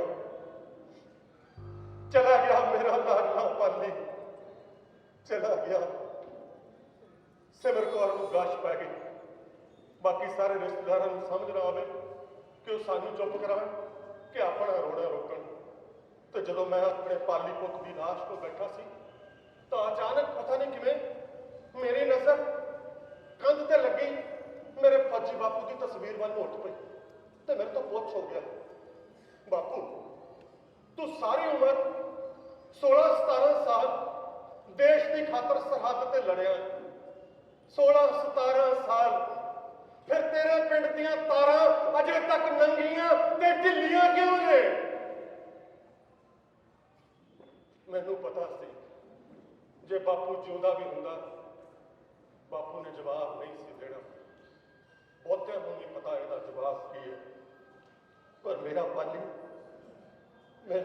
तो मारिया गया, मेरा पाली तो नहीं रहा। अगले दिन बूहे जज टुकनी है ते मेरा पाली लाश बन के सवार च पिया। परी कहानियां इदां दी नहीं होंदियां ना भाई, क्योंकि परी कहानियां बनिया नहीं होंदियां, बनाइया गई होंदियां। बहू इन्हां बख्तौरियां दा जिगरा देख, सिमर कौरां दा जिगरा देख। अगले दिन गिला सुक्का बालन इकट्ठा करके अपने पुत की लाश की उल्टी, अपनी धी की डोली भी तोड़ी, बनते सरदे सगन भी किए। पर जो डोली च बहन लगी तो मेरी निक्की लाडो ने ऐसे कीरने पाए कि पिंड के परले पासे दियां कंधां भी रोन ला दित्तियां सारी कमली ने। थोड़े दिनों बाद पाली ने भोग पाया, सारा शरीका सद्या, नवे रिश्तेदार भी आए हुए सी। भाई जी ने अरदास की तो वाहिगुरू अगे बेनती की कि टब्बर नूं भाणा मनण दी सुमत बख्शे, मन बख्शे। तो फिर पता नहीं भाई जी के दिमाग च की आया, उन्होंने अचानक मैनू मोढे तो फड़िया तो मैच के सामने खड़ा कर दिता तो मैनू कह लगा, बख्तावर सिया आई संगत का धन्यवाद कर भाई।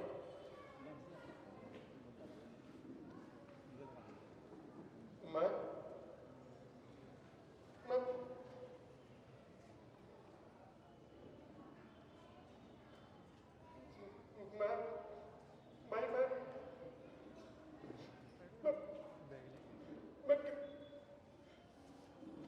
तो नहीं भाई, मैं तुसी सारे आए साडे दुख नूं अपना दुख समझिया। मैं छोटा जिहा सी जदों मेरा बापू फौज चों चिट्ठी लिखदा हुंदा सी, कहंदा सी अगली बारी आऊंगा घर दीयां सारियां चीज़ां ठीक कर दूंगा। भाई वो तो होइयां नहीं ठीक तो सानू इदां ही छड्ड के चला गया। ते आ मेरा पाली पुत्त पिछले 6 महीनों तो उन्होंने पता नहीं कि आदत पै गई सी, अपनी चंगी भली जुत्ती संदूक के थले लुको दिंदा सी या पेटी के थले वाड़ दिंदा सी ते जिद करके अपने पैरों च मेरी जुत्ती पाता सी, मेरी जुत्ती। शौक सी उन्होंने अपने बापू की जुत्ती पाने का। आ ब्याह तो हफ्ता पहला 2 जुत्तियां लैके आया सी नवियां, इक्को जिहियां, इक्को ही रंग दियां, इक्को ही डिजाइन दियां, इक्को ही साइज दोनों का। तो मैनू कहते डैडी जो जांच टुकूगी ना, जो तू तो मैं मिलनी करने अगे बढ़ांगे तो साढ़े पैरों में जुत्तियां जिहियां पाइयां होणगियां, चीकू चीकू कर गया, चीकू चीकू कर गया जुत्तियां, चीकू चीकू।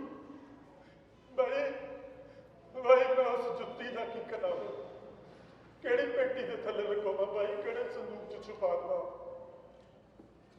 थोड़ा बहुत धन्यवाद, तुसीं आए साडे दुख विच शरीक होए, थोड़ा सारिਆਂ ਦਾ धन्यवाद है। पर सब तो ज्यादा धन्यवाद सिमर कौर का है। सिमर कौर का जदों पुत मरिया सी ताए दे कीरनिਆਂ की आवाज़ दूर दूर तक जाती सी, पर कल शामी पता नहीं कित्थों इन्ना सबर लैके आ गई सी। ਕੱਲ ਨੂੰ ਸਾਰਿਆਂ ਨੇ ਆਏ ਹੋਣਗੇ ਭੋਗ ਦੇ ਉੱਤੇ। ਬਸ ਤੁਸੀਂ ਅੱਖਾਂ ਨੂੰ ਭਰਿਓ, ਰੋਇਓ ਨਾ। ਦੇਖੋ ਰੋਟੀ ਪਾਣੀ ਦਾ ਵੀ ਕਰਨਾ ਹੈ, ਆਏ ਗਏ ਦਾ ਵੀ ਦੇਖਣਾ ਹੈ, ਨਵੀਂ ਰਿਸ਼ਤੇਦਾਰੀ ਵੀ ਆਈ ਹੋਣੀ ਹੈ। ਬਸ ਤੁਸੀਂ ਹੰਝੂ ਨਾ ਘੇਰਿਓ, ਜੋ ਹੋਣਾ ਸੀ ਸੋ ਹੋ ਗਿਆ। ਪਾਲੀ ਦਾ ਇੰਨਾ ਇਨਸਾਨ ਸੀ ਲਿਖਿਆ ਹੋਇਆ ਸਾਡੇ ਨਾਲ, ਜਿੰਨਾ ਸੀਗਾ ਭੁਗਤ ਕੇ ਚਲਾ ਗਿਆ।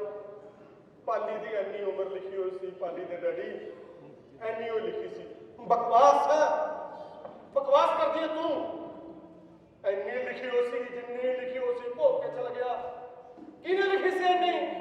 ਕਿਹਦੀ ਲਿਖੀ ਭੋਗ ਕੇ ਚਲਾ ਗਿਆ? ਖੰਭਾਂ ਦੀਆਂ ਟੁੱਟੀਆਂ ਤਾਰਾਂ ਸੀ, ਉਹਨੇ ਲਿਖੀਆਂ? ਕਿਸੇ ਨੇ ਨਹੀਂ ਲਿਖੀਆਂ। ਭੁਗਤ ਕੇ ਚਲਾ ਗਿਆ, ਕਿਸੇ ਨੇ ਨਹੀਂ ਲਿਖੀਆਂ। ਗਲਤ ਗਿਆ ਉਹ, ਐਨੀ ਨਹੀਂ ਸੀ ਲਿਖੀ ਹੋਣੀ ਚਾਹੀਦੀ ਉਹਦੀ।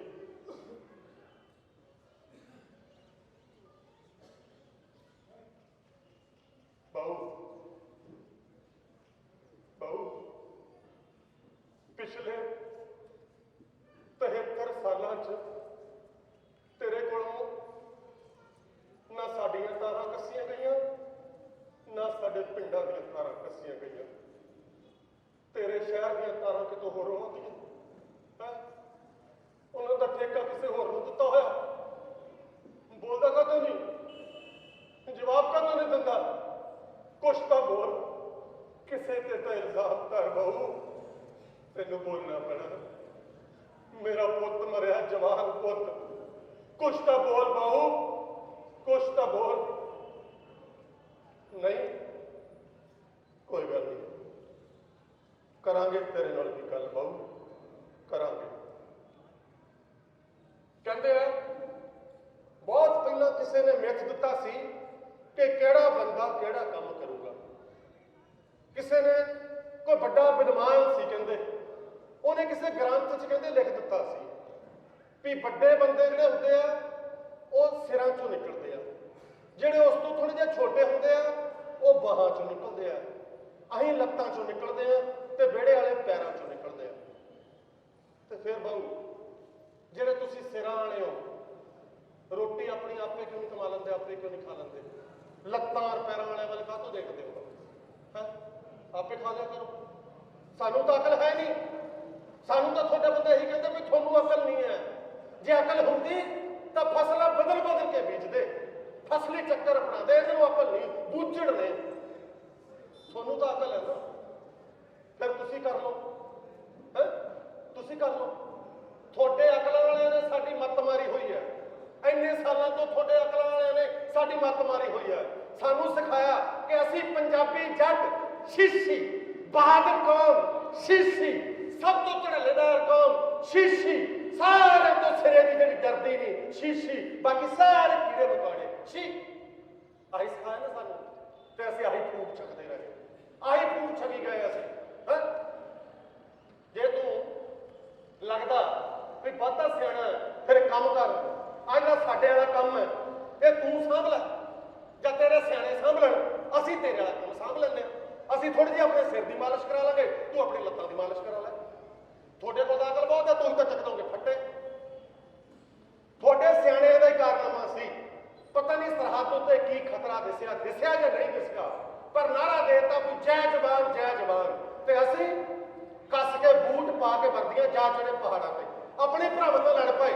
ਤੁਹਾਡੀ ਜਿੱਤ ਹੋਈ, ਤੁਸੀਂ ਜਸ਼ਨ ਮਨਾਏ ਤੇ ਸਾਡੀਆਂ ਛਾਤੀਆਂ ਉੱਤੇ ਤਮਗੇ ਟੰਗ ਦਿੱਤੇ ਤੇ ਅਸੀਂ ਕਿਲਕਾਰੀਆਂ ਮਾਰਦੇ ਰਹੇ, ਜੈ ਜਵਾਨ, ਜੈ ਜਵਾਨ, ਜੈ ਜਵਾਨ।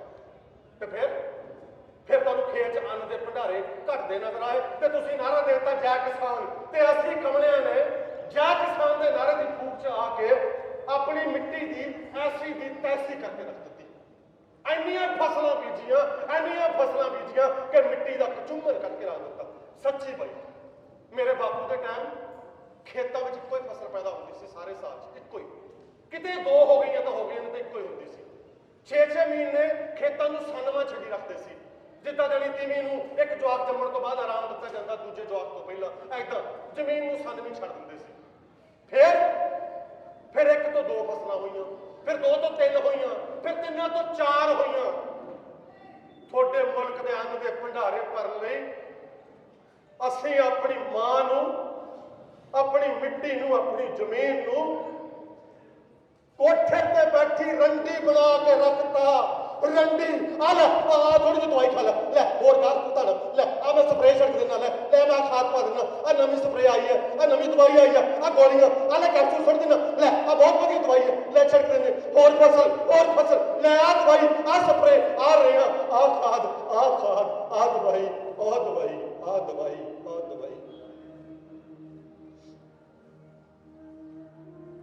थोड़े मुल्क के भंडारे भरन लई दवाइयां छिड़क के असी अपनी मिट्टी की ऐसी तैसी फेरती हुण साडी मिट्टी नूं कैंसर हुंदा कैंसर जिद्दां बंदिआं नूं हुंदा कसूर किहदा है कसूर किहदा है तुसीं कसूर तो भज नहीं सकदे बहु तुसीं कसूर तो भज नहीं सकदे सारा इल्जाम साडे ते नहीं धर सकदे तुसीं तैनूं मिट्टी की तस्वीर का तो पता है ना बहु एक मिट्टी एक तीवी दो इक्को जिहियां हुंदियां दोहां दा सबर बहुत ज्यादा हुंदा सब कुछ सह लैंदियां बोलदियां नहीं सब कुछ आ मिट्टी ते जदों असीं फसल बीजनी हुंदी आ असीं की नहीं करदे इहदे नाल इहदी हिक उत्ते बड़े बड़े फाले फेरदे आ बड़े बड़े फाले इहदी छाती च खोभदे आ बड़े बड़े ट्रैक्टरां दे टायर इहदी छाती उत्ते घुमाने आ पर मिट्टी कदे ऐ नहीं कहती भी ऐ ना कर सगों गर्म सियाड़ां दे विचों ललकारा मार के कहती है कि आ सुट भी मेरे अंदर ते कर फसल पैदा ते असीं लोड़ जाके बी दा केरा दे दिंदे ते फिर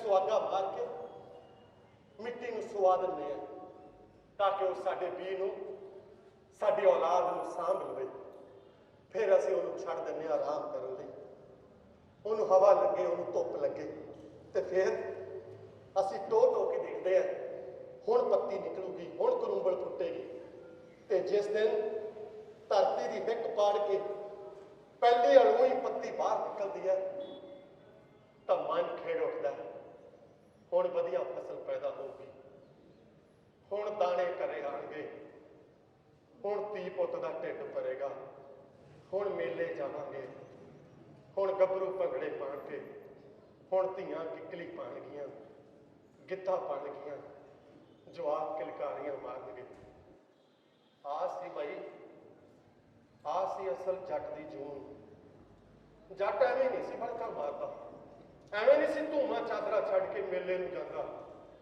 जट इदां दा ही सादा जिहा सी फसलां बीजदा ते अपने टब्बर दा गुजारा चलांदा इदां दा ही सी इन्नी को आकड़ सी जट दी पर तुसीं बाऊ तू ते तेरे वर्गे सारे सियाणियां ने मिल के दी आकड़ भन्नी है मिल के आकड़ भन्नी है कदी ऐ नहीं सोचिया भी साडे धीआं पुत्तां दा भी कोई सुपना है साडे धीआं पुत्तां नूं कोई चज दा घर चाहिदा चज दे कपड़े चाहिए कोई गड्डी चाहिदी है कोई साइकिल चाहिदा मोटरसाइकिल चाहिदा ना यही सोचिया ये तां साले मिट्टी ना मिट्टी होण वाले आ इन्हां दी किहड़ा कोई लोड़ है खेतां च गए घर नूं आ के रोटी खा ली हत्थ ते धर के बस साडियां भी लोड़ां है भाई साडियां भी लोड़ां ते असीं अपने जवाकां दा लोड़ां पूरीआं करन लई चार फसलां दा पाप करन दा अपने सिर पाप करन दा जिम्मा लै लिया ते हुण असीं पापी खवाने आ पापी सानूं पापी किहा जांदा आ शहरां दे लोग पिंडां दे भी सरदे पुछदे लोग साडे वल्लों ऐ देखदे आ जिवें दुनिया विच सब तो पहला ते सब तो आखिरी गुनाह करन वाले असीं होईए असीं इन्हां जट्टां जिमीदारां नूं शर्म नहीं आती टीके ला के बैंगन बड़े करी जाते हैं दवाई छड़ के गोभी पैदा करी जाते हैं सारिया दवाइयां इन्हां कीड़े मार दवाइयां वालियां होंदियां लोगों को दाना भी नकली खवाई जाते हैं सब कुछ ही नकली खवाई जाते हैं दुध भी असली नहीं रहता दही भी नहीं रहता कुछ भी नहीं रहता इन्हां जट्टां जिमीदारां दा लालच आसमान छूई जाता इन्हां ने पता नहीं किन्ने पैसे कमाने इन्हां दी पैसे दी हवस खत्म नहीं होती इन्हां कंजरां नूं मौत नहीं आउंदी मौत किहो जी मौत चाहते हो किहो जी 70 तो पहले बेड़े बिछे हुए हैं दरख्तां दे रस्से तो हाले लमकदे हैं होर किहो जी मौत चाहते हो दस दो बहु इक्को बारी दस दो इक्को बारी टैंक चढ़ा दो सट पे खत्म कर दो सानू ते बेड़े वाले भी खत्म कर दो गल खत्म हो जू मुक जू मौत सानू मौत नहीं आती अगे ਅਸੀਂ ਤਾਂ ਬਾਈ ਮੰਨਦੇ ਹਾਂ, ਅਸੀਂ ਮੁੱਕਰਦੇ ਨਹੀਂ, ਮੰਨਦੇ ਹਾਂ ਵੀ ਦਵਾਈਆਂ ਪੈਂਦੀਆਂ, ਪਰ ਦਵਾਈਆਂ ਆਈਆਂ ਕਿੱਥੋਂ? ਸਾਡੇ ਖੇਤਾਂ 'ਚ ਤਾਂ ਕੋਈ ਕਾਰਖਾਨਾ ਨਹੀਂ ਲੱਗਾ ਹੈ ਜਿੱਥੇ ਦਵਾਈਆਂ ਪੈਦਾ ਹੁੰਦੀਆਂ ਹੋਣ। ਅਸੀਂ ਤਾਂ ਅਸਲ ਘਿਓ, ਅਸਲ ਦੁੱਧ, ਅਸਲ ਮੱਖੀ ਲੱਸੀ ਵਾਲੇ ਮੱਖਣ ਵਾਲੇ ਹੈ, ਅਸਲ ਸ਼ੁੱਧ ਕਮਾਏ ਹੋਏ ਸਰੀਰਾਂ ਵਾਲੇ ਹੈ। ਫਿਰ ਨਕਲ ਕਿੱਥੋਂ ਆਈ? ਕਦੋਂ ਨਕਲੀ ਦਵਾਈਆਂ, ਕਦੀ ਖਾਦਾਂ ਨਕਲੀ, ਕਦੀ ਬੀਜ ਨਕਲੀ, ਕਦੀ ਸਪਰੇਅ ਨਕਲੀ, ਕਦੀ ਸਭ ਕੁਝ ਨਕਲੀ, ਤੇ ਸਭ ਤੋਂ ਵੱਡੇ ਤੁਹਾਡੇ ਵਾਅਦੇ ਨਕਲੀ। ਤੇ ਫਿਰ ਵੀ ਇਲਜ਼ਾਮ ਸਾਡੇ ਤੇ, ਆਖੇ ਅਸੀਂ ਨਕਲੀ ਚੀਜ਼ਾਂ ਪੈਦਾ ਕਰਦੇ। ਨਾ ਬਾਊ ਨਾ, ਅਸੀਂ ਤਾਂ ਸੱਚਾ ਸੌਦਾ ਕਰਨ ਵਾਲੇ ਬਾਬੇ ਨਾਨਕ ਦੇ ਸਿੱਖ ਹਾਂ। ਬਾਬੇ ਨਾਨਕ ਨੂੰ ਮੰਨਣ ਵਾਲੇ ਹਾਂ। ਘਰ ਦੇ ਵਿੱਚ ਬਾਪੂ ਤੋਂ ਉੱਤੇ ਬਾਬੇ ਨਾਨਕ ਦੀ ਤਸਵੀਰ ਲਾਈ ਹੋਈ ਹੈ, ਦੇਖ ਲਈ ਭਾਵੇਂ ਘਰੇ ਆ ਕੇ। ਕਿਉਂ ਲਾਈ ਹੈ? ਕਿਉਂਕਿ ਸਾਨੂੰ ਅੱਜ ਵੀ ਹਾਲੇ ਏਦਾਂ ਹੀ ਲੱਗਦਾ ਕਿ ਜੇ ਅਸੀਂ ਬਚੇ ਹੋਏ ਹਾਂ ਤਾਂ ਕਿਤੇ ਬਾਬੇ ਨਾਨਕ ਦਾ ਹੱਥ ਸਾਡੇ ਸਿਰ ਦੇ ਉੱਤੇ ਆ। ਕਾਹਤੇ ਮੰਨਦੇ ਆ ਬਾਬੇ ਨੂੰ? ਐਵੇਂ ਨਹੀਂ ਮੰਨਦੇ ਕਿਉਂਕਿ ਬਾਬੇ ਨੇ ਸਾਡੀ ਤਰ੍ਹਾਂ ਖੇਤਾਂ 'ਚ ਫਸਲਾਂ ਪੈਦਾ ਕੀਤੀਆਂ ਸੀ, ਖੇਤਾਂ 'ਚ ਬੀਜ ਕੇਰਿਆ ਸੀ, ਹਲ ਵਾਇਆ ਸੀ, ਨੱਕੇ ਮੋੜੇ ਸੀ, ਪਾਣੀ ਲਾਇਆ ਸੀ, ਗੋਡੀਆਂ ਕੀਤੀਆਂ ਸੀ, ਫਸਲਾਂ ਦੇ ਬੋਲ ਇਕੱਠੇ ਕੀਤੇ ਸੀ, ਬੰਦ ਹੱਕੇ ਸੀ, ਸਭ ਕੁਝ ਕੀਤਾ ਸੀ ਬਾਬੇ ਨੇ। ਤਾਂ ਕਰਕੇ ਬਾਬੇ ਨੂੰ ਮੰਨਦੇ ਆ, ਤਾਂ ਕਰਕੇ।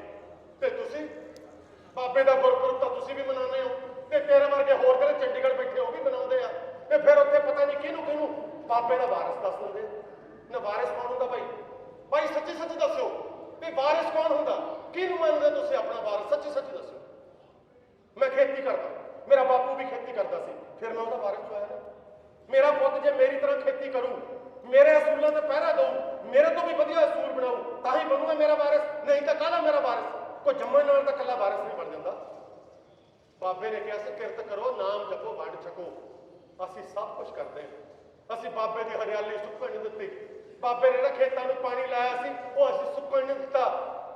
ਫਿਰ ਬਾਬੇ ਦਾ ਅਸਲ ਵਾਰਿਸ ਕੌਣ ਹੋਇਆ? ਬਾਬੇ ਦਾ ਦਿਨ ਮਨਾਉਣ ਦਾ ਅਸਲ ਹੱਕ ਫਿਰ ਕਿਹਨੂੰ ਹੋਇਆ?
ਬਾਬੇ ਦਾ ਦਿਨ ਮਨਾਉਣ ਦਾ ਹੱਕ ਤਾਂ ਤੁਸੀਂ ਸਾਨੂੰ ਦਿੰਦੇ ਹੋ, ਪਰ ਪੂਰਾ ਨਹੀਂ ਦਿੰਦੇ।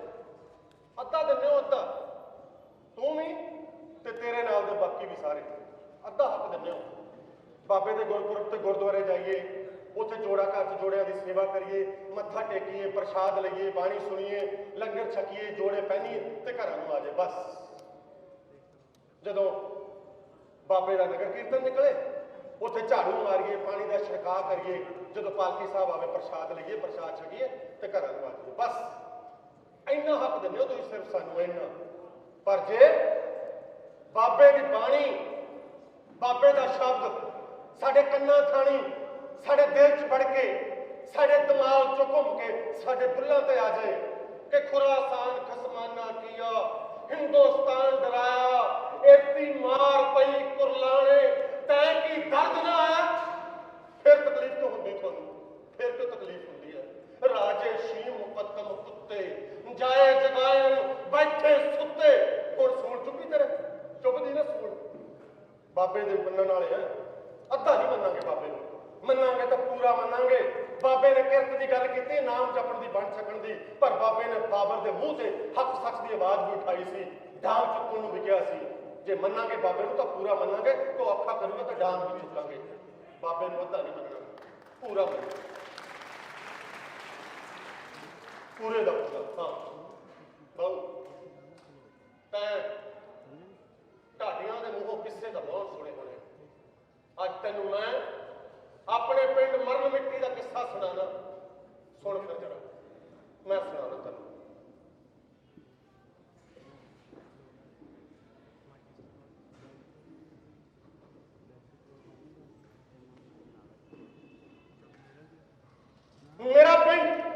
ਮਰਨ ਮਿੱਟੀ ਘੁੱਗ ਵਸਦਾ ਪਿੰਡ ਰੌਣਕਾਂ ਹੁੰਦੀਆਂ ਸੀ ਮੇਰੇ ਬਜ਼ੁਰਗਾਂ ਦੀਆਂ ਦਾੜੀਆਂ ਹਵਾ ਚ ਲਹਿਰਾਉਂਦੀਆਂ ਮੇਰੇ ਜਵਾਕ ਖੇਡਦੇ ਮੇਰੇ ਪੁੱਤ ਭੰਗੜੇ ਪਾਉਂਦੇ ਮੇਰੀਆਂ ਧੀਆਂ ਕਿੱਕਲੀ ਪਾਉਂਦੀਆਂ ਗਿੱਧਾ ਪਾਉਂਦੀਆਂ ਮੇਰਾ ਸਾਰਾ ਪਿੰਡ ਖੜਿਆ ਰਹਿੰਦਾ ਤੇ ਅੱਜ ਮੇਰਾ ਪਿੰਡ ਮੁਰਝਾਇਆ ਹੋਇਆ ਮੇਰੇ ਪਿੰਡ ਦੇ ਪੈਰ ਕੰਬਦੇ ਨੇ ਮੇਰੇ ਪਿੰਡ ਦੀਆਂ ਬਾਹਾਂ ਸੁੱਕੀਆਂ ਹੋਈਆਂ ਨੇ ਮੇਰੇ ਪਿੰਡ ਦਾ ਬਰਿਆਮ ਸਿੰਘ ਦੋ ਮੁੰਡੇ ਤੇ ਇੱਕ ਧੀ ਦਾ ਬਾਪ ਧੀ ਦਾ ਰਿਸ਼ਤਾ ਕੀਤਾ ਵਿਆਹ ਕਰਨ ਲਈ ਕਰਜ਼ਾ ਚੁੱਕਿਆ ਕਰਜ਼ਾ ਮੋੜ ਨਹੀਂ ਹੋਇਆ 2 ਸਾਲ ਫਸਲਾਂ ਬਰਬਾਦ ਹੁੰਦੀ ਰਹੀਆਂ ਤੇ ਫਿਰ ਇੱਕ ਦਿਨ ਜਦੋਂ ਕਰਜ਼ਾ ਵੱਧਦਾ ਸਿਰ ਤੇ ਆ ਚੜਿਆ ਤਾਂ ਕੀੜੇ ਮਾਰ ਦਵਾਈ ਨੂੰ ਸ਼ਰਬਤ ਸਮਝ ਕੇ ਗਟ-ਗਟ ਕਰਕੇ ਪੀ ਗਿਆ ਮਰ ਗਿਆ ਧੀ ਦਾ ਰਿਸ਼ਤਾ ਟੁੱਟ ਗਿਆ ਦੋਹਾਂ ਮੁੰਡਿਆਂ ਨੂੰ ਕਿਸੇ ਪਾਸੋਂ ਕੋਈ ਰਿਸ਼ਤਾ ਨਹੀਂ ਆਉਂਦਾ ਕਿੱਥੋਂ ਲੈਗਾ ਮਿਰਜ਼ੇ ਕਿੱਥੋਂ ਭਾਲਦਾ ਸਾਹਿਬਾਂ ਮੇਰੇ ਪਿੰਡ ਦਾ ਜਗਸੀਰ ਸਿੰਘ ਜ਼ਮੀਨ ਥੋੜੀ ਸੀ ਗੁਜ਼ਾਰਾ ਹੁੰਦਾ ਨਹੀਂ ਸੀ ਲੋਕਾਂ ਨੂੰ ਸ਼ਹਿਰ ਜਾਂਦੇ ਦੇਖਦਾ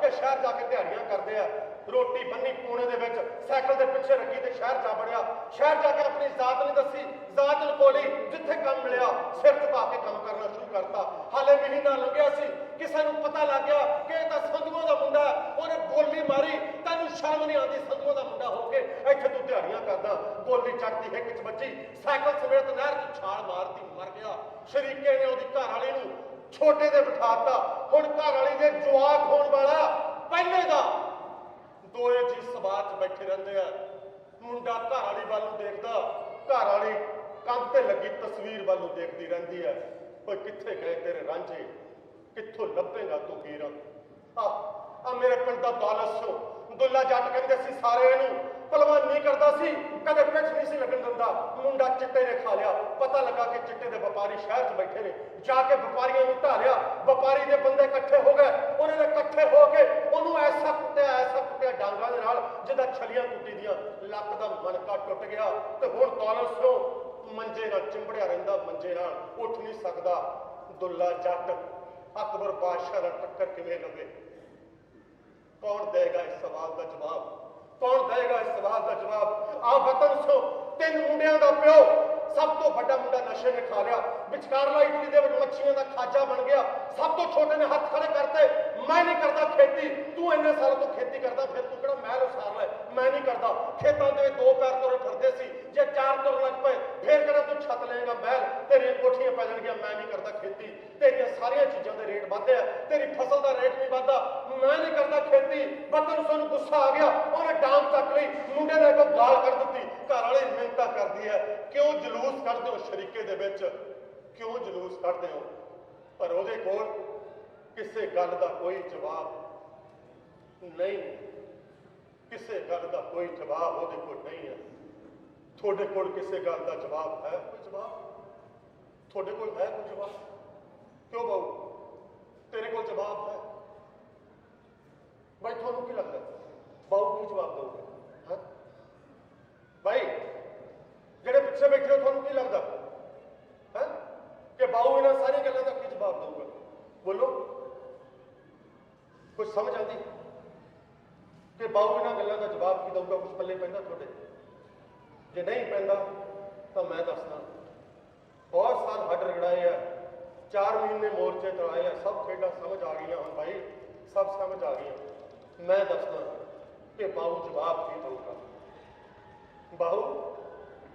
ਬਾਊ ਇੱਕ ਕਮੇਟੀ ਬਣਾਊਗਾ ਕਮੇਟੀ ਜਿਹਦੇ ਵਿੱਚ 25-30 ਬੰਦੇ ਇਕੱਠੇ ਕਰੂਗਾ ਉਹਨਾਂ ਨੂੰ ਮੋਟਾ ਪੈਸਾ ਦਿੱਤਾ ਜਾਊਗਾ ਹੋਟਲਾਂ 'ਚ ਰੱਖਿਆ ਜਾਊਗਾ ਕਈ ਵਾਰੀ ਬਾਹਰਲੇ ਸੂਬਿਆਂ 'ਚ ਵੀ ਭੇਜਿਆ ਜਾਊਗਾ ਤਾਂ ਕਿ ਤੁਹਾਡੇ ਪੁੱਤ ਕਲੇਸ਼ ਤੋਂ ਬਚ ਸਕਣ ਇਹ ਇੱਦਾਂ ਹੀ ਕਰਦੇ ਆ ਬਾਊ ਇੱਦਾਂ ਕਿਉਂ ਕਰਦੇ ਹੋ ਤੁਸੀਂ ਅਸੀਂ ਵੀ ਕਬੀਲਦਾਰ ਬੰਦੇ ਆ ਧੀ ਪੁੱਤ ਵਾਲੇ ਸਾਡੇ ਵੀ ਘਰਾਂ 'ਚ ਕਲੇਸ਼ ਪੈ ਜਾਂਦੇ ਆ ਸਾਨੂੰ ਪਤਾ ਹੁੰਦਾ ਤਾਰ ਕਿੱਥੇ ਜ਼ਿਆਦਾ ਕੱਸੀ ਹੋਈ ਹੈ ਢਿੱਲੀ ਕਰ ਦਿਓ ਕਿੱਥੇ ਢਿੱਲੀ ਹੈ ਕੱਸ ਦਿਓ ਸਿਰ ਜੋੜ ਕੇ ਬਹਿ ਜਾਈਦਾ ਤੇ ਮਸਲੇ ਦਾ ਹੱਲ ਕੱਢ ਲਈਦਾ ਤੁਹਾਡੇ ਸਿਰ 'ਚ ਕੋਈ ਖਰਾਬੀ ਹੈ ਵੀ ਤੁਸੀਂ ਕਮੇਟੀਆਂ ਬਣਾਉਂਦੇ ਹੋ ਪਰ ਭਾਈ ਕਮੇਟੀਆਂ ਐਵੇਂ ਨਹੀਂ ਬਣਾਉਂਦੇ ਮੈਂ ਅੱਜ ਤੁਹਾਨੂੰ ਇਹ ਵੀ ਦੱਸ ਕੇ ਜਾਊਂ ਵੀ ਕਮੇਟੀਆਂ ਬਣਾ ਦੇ ਲੈ ਬਚਾਉਣ ਦਿਓ 3 ਮਹੀਨੇ ਪਹਿਲਾਂ ਮੇਰਾ ਦੂਰੋਂ ਨੇੜੇ ਇੱਕ ਭਤੀਜਾ ਅਮਰੀਕਾ ਤੋਂ ਆ ਗਿਆ ਮੈਨੂੰ ਕਹਿੰਦਾ ਤਾਇਆ ਚੱਲ ਤੈਨੂੰ ਅੱਜ ਮੈਂ ਘੁਮਾ ਕੇ ਲਾ ਕੇ ਆਉਂਦਾ ਚੱਲ ਘੁੰਮਣ ਫਿਰ ਚੱਲਦੇ ਆ ਮੈਂ ਕਿਹਾ ਠੀਕ ਹੈ ਮੈਂ ਨਵਾਂ ਕੁੜਤਾ ਪਜਾਮਾ ਪਾਇਆ ਸਿਰ ਤੇ ਬੰਨੀ ਪੱਗ ਮੈਂ ਹੋ ਗਿਆ ਤਿਆਰ ਮੈਂ ਕਿਹਾ ਦਰਬਾਰ ਸਾਹਿਬ ਅੰਮ੍ਰਿਤਸਰ ਜਾਣਾ ਹੋਣਾ ਜਾਂ ਪੌਂਟਾ ਸਾਹਿਬ ਜਾਂ ਹਜ਼ੂਰ ਸਾਹਿਬ ਖਡੂਰ ਸਾਹਿਬ ਸਾਡਾ ਪਿੰਡ ਦਾ ਤਾਂ ਇਹੀ ਹੁੰਦਾ ਵੀ ਗੁਰਦੁਆਰੇ ਦੇ ਦਰਸ਼ਨ ਕਰ ਲਓ ਘੁੰਮਣਾ ਫਿਰਨਾ ਹੋ ਗਿਆ ਜਦ ਮੈਂ ਭਤੀਜੇ ਨੂੰ ਇੰਨੀ ਗੱਲ ਦੱਸੀ मेरा भतीजा कहता ताया तू तो जमा ही कमला है, ये जगह घूमन वालियां थोड़ी होंदियां, ये तो मनन वालियां होंदियां। मैं कहा चल भतीज साडा तो मनन नाल भी कुछ नहीं बनया अज तक, तू घुमा लै जिथे घुमाना। लै मैनू घुमान लै गया, शहर चल गए। लै भाई मैनू घुमाई गया, कदे इत्थों 4 लिफाफे खरीदे गड्डी सुट लाए, कदे इत्थों 4 खरीदे गड्डी सुट लाए। जब शामां पै गईयां ना मैनू कहता ताया चल तेन अज ना स्पैशल खाना खवाना। मैं कहा चल भतीज तू आ भी चाह पूरा कर लै, खवा लै स्पैशल खाना। मैनू स्पैशल खाना खवाने लई लैके चल गया, पता कित्थे? हवेली जलंधर के लागे पैंदी है, तुसीं देखियो। ला हवेली खाना खाण चल गए, मैं भतीज ते 2 बंदे नाल होर सी, 4 जने बह गए। ओ हो जिहड़ा उत्थे खाना खाधा, पित्तल दीयां थालियां बड़ियां बड़ियां एडियां एडियां, पित्तल दीयां बाटियां, पित्तल दीयां कौलियां, पित्तल दीयां कड़छियां, पित्तल दे बड़े बड़े चमचे, पित्तल दे कंगणी वाले गिलास बड़े बड़े, सारे ਜਿਹੜੇ ਸਾਡੇ ਘਰਾਂ 'ਚ ਪਾਏ ਹੁੰਦੇ ਸੀ। मैं ਤੁਹਾਡਾ बेड़ा बह जाए ਤੁਹਾਡਾ, ਉਹ ਆ ਪਿੱਤਲ ਸਾਡੇ ਘਰਾਂ 'ਚ ਕਢਾਤੀ। ਅਗੇ ਤਾਂ ਦੇਸੀ ਭਾਂਡੇ ਹੁੰਦੇ, ਇਹਨਾਂ 'ਚ ਖਾਣਾ ਨਾ ਖਾਇਆ ਕਰੋ, ਤੇ ਉਹੀ ਪਿੱਤਲ ਹਵੇਲੀਆਂ 'ਚ ਸਜਾ ਲਈ ਆਪਣੀ ਮਹਿੰਗੇ ਭਾਅ ਦੇ ਲੋਕਾਂ ਨੂੰ ਰੋਟੀ ਖਵਾਉਣ ਲਈ। ਤੇ ਰੋਟੀ ਸਾਨੂੰ ਕੀ ਖਿਲਾਈ? ਮੋੜ ਦੀ ਦਾਲ, ਬਾਜਰੇ ਦੀ ਮੋਟੀ ਰੋਟੀ, ਮਿੱਸੀ ਰੋਟੀ, ਮੱਖਣ, ਘੇ ਤਰਦਾ ਤਰਦਾ, ਸ਼ੱਕਰ, ਗੁੜ, ਸਰੋਂ ਦਾ ਸਾਗ, ਮਹਾਂ ਦੀ ਦਾਲ, ਸਾਰਾ ਕੁਝ ਹੀ ਲਟਰਮ ਪਟਰਮ। मैं कहा ਤੁਹਾਡਾ बेड़ा तरज ਤੁਹਾਡਾ, ਸਾਨੂੰ ਤੁਸੀਂ ਐਂ ਕਹਿੰਦੇ ਰਹੇ ਵੀ ਆ ਜਿਹੜੀ ਤੂੰ ਬੇਰੜੇ ਦੀ ਰੋਟੀ ਖਾਂਦੇ ਆ ਇਹ ਤਾਂ ਡੰਗਰ ਖਾਂਦੇ ਹੁੰਦੇ ਆ, ਕਣਕ ਮੱਕੀ ਖਾਇਆ ਕਰੋ। ਤੇ ਆਪ ਉਹੀ ਸਭ ਕੁਝ ਮਹਿੰਗੇ ਭਾਅ ਤੇ ਤੁਸੀਂ ਆਪਣੀਆਂ ਹਵੇਲੀਆਂ 'ਚ ਪਰੋਸ ਲਿਆ ਹੈ। ਕਾਹਦੇ ਲਈ? ਸਾਡੇ ਬਾਬੇ ਨੇ ਤਾਂ ਹਵੇਲੀ ਵਾਲੇ ਦਾ ਪਾਣੀ ਨਹੀਂ ਸੀ ਪੀਤਾ, ਪਾਣੀ ਵੀ ਨਹੀਂ, ਤੇ ਤੁਸੀਂ ਤੇ ਤੁਹਾਡੇ ਬੰਦਿਆਂ ਨੇ ਹਵੇਲੀ ਵਾਲੇ ਨੇ ਜਾਰੀ ਲਾ ਲਈ। ਐਡੀ ਬੇਸ਼ਰਮੀ, ਐਡਾ ਢੀਕੁਣ, ਸਭ ਤੁਹਾਡੀ ਨਲਾਇਕੀ ਕਰਕੇ ਹੋਇਆ, ਸਭ ਤੁਹਾਡੇ ਚਿੱਤਪੁਣੇ ਕਰਕੇ। ਲੈ ਬਾਊ ਤੂੰ ਸੋਚਦਾ ਹੋਏਗਾ ਬਹੁਤ ਗੱਲਾਂ ਕਰ ਲਈਆਂ, ਲੈ ਫਿਰ ਗੱਲ ਮੁੱਕਦੀ ਕਰੀਏ। ਲੈ ਬਾਊ ਆਖਰੀ ਗੱਲ ਕਰਨ ਲੱਗਾ ਤੇਰੇ ਨਾਲ, ਜਰਾ ਸੁਣ ਲੈ। ਬਾਊ ਸੋਚਦਾ ਹੋਊਗਾ ਵੀ ਇਹਨੇ ਐਡੀਆਂ ਗੱਲਾਂ ਕੀਤੀਆਂ, ਹੁਣ ਇਹਨਾਂ ਸਾਰੀਆਂ ਗੱਲਾਂ ਦਾ ਹੱਲ ਪੁੱਛੂਗਾ। ਜਮਾਂ ਹੀ ਸਿੱਧਰਾ ਹੱਲ ਪੁੱਛਣ ਵਾਲੇ ਦੇ ਤਾਂ ਅਸੀਂ ਜੰਮੇ ਹੀ ਨਹੀਂ। ਸਾਡੇ ਤਾਂ ਅਸੀਂ ਜੇ ਹਲ ਚਲਾਉਂਦੇ ਹੋਈਏ, ਮਾੜਾ ਜਿਹਾ ਕਿਤੇ ਫਾੜਾ ਲੱਗ ਜੇ ਤਾਂ ਅਸੀਂ ਉੱਥੇ ਮਿੱਟੀ ਮੁੱਟੀ ਮਾਰ ਲੈਂਦੇ ਹਾਂ। ਭਾਈ ਬਹਿ ਜਾ ਚੁੱਪ ਕਰਕੇ, ਹੁਣ ਨਾਟਕ ਖਤਮ ਹੋਣ ਵਾਲਾ, ਸਾਰਾ ਸਵਾਦ ਖਰਾਬ ਨਾ ਕਰ, ਚੁੱਪ ਕਰਕੇ ਬਹਿ ਜਾਓ। ਜੇ ਅਸੀਂ ਹਲ ਵਾਹੁੰਦੇ ਹੋਈਏ, ਮਾੜਾ ਜਿਹਾ ਫਾੜਾ ਕਿਤੇ ਗੁੱਠੇ ਤੇ ਲੱਗ ਜਾਵੇ ਤਾਂ ਅਸੀਂ ਉੱਥੇ ਮਿੱਟੀ ਮੁੱਟੀ ਮਾਰ ਲਈਦੀ ਆ। ਜੇ ਸਾਡੇ ਕਿਤੇ ਖੁਰਕ ਹੋ ਜਾਵੇ ਤਾਂ ਅਸੀਂ ਸੁਆਹ ਬਣ ਲਈਦੀ ਆ। ਜੇ ਪੱਠੇ ਵੱਢਦੇ ਆ, ਕਿਤੇ ਦਾਤੀ ਤੇ ਉਂਗਲ ਲੱਗ ਜਾਵੇ ਤਾਂ ਅਸੀਂ ਉਂਗਲ ਦੇ ਉੱਤੇ ਮੂਤ ਕਰ ਲਈਦਾ। ਜੇ ਸਾਡਾ ਢਿੱਡ ਦੁਖਦਾ ਹੋਵੇ ਅਸੀਂ ਜਵੈਣ ਦੀ ਫੱਕੀ ਮਾਰ ਲਈਦੀ ਹੈ, ਜੇ ਸਿਰ ਦੁਖਦਾ ਹੋਵੇ ਤੇ ਹਾੜਾ ਲਾ ਲਈਦਾ। ਸਾਡੇ ਕੋਲ ਤਾਂ ਸਾਰੀਆਂ ਚੀਜ਼ਾਂ ਦਾ ਸਿੱਧਾ ਜਿਹਾ ਹੱਲ ਹੈ, ਜਿੰਨੀਆਂ ਮਰਜ਼ੀ ਚੀਜ਼ਾਂ ਹੋਣ। ਪਰ ਜਿਹੜੀਆਂ ਗੱਲਾਂ ਅੱਜ ਕੀਤੀਆਂ ਇਹ ਔਖੀਆਂ, ਇਹਨਾਂ ਦਾ ਹੱਲ ਵੀ ਔਖਾ ਹੈ, ਸੌਖਾ ਨਹੀਂ। ਐ ਨਾ ਸੋਚਿਓ ਵੀ ਤੁਹਾਡੇ ਲਈ ਔਖਾ, ਤੁਹਾਡੇ ਲਈ ਤਾਂ ਸੌਖਾ, ਆਹ ਬਾਊ ਲਈ ਔਖਾ।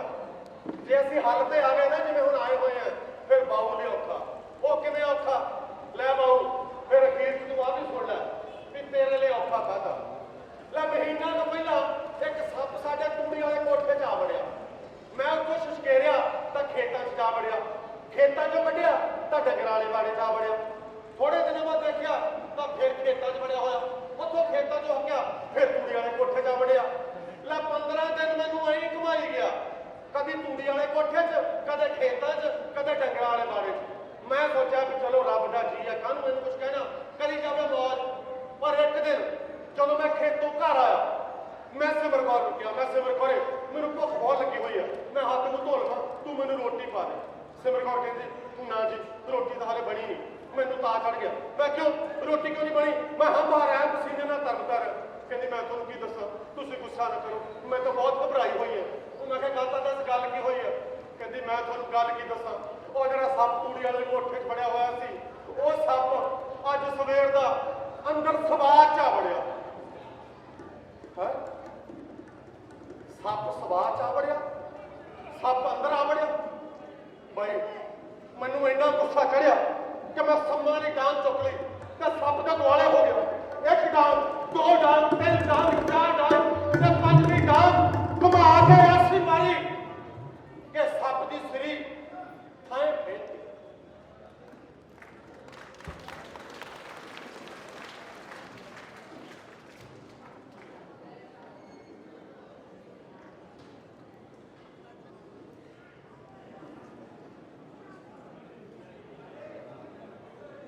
ਸਾਡੇ ਕੋਲ ਤਾਂ ਬਾਈ ਫਿਰ ਆਹੀ ਹੱਲ ਸੰਮਾਂ ਵਾਲੀ ਦਾ।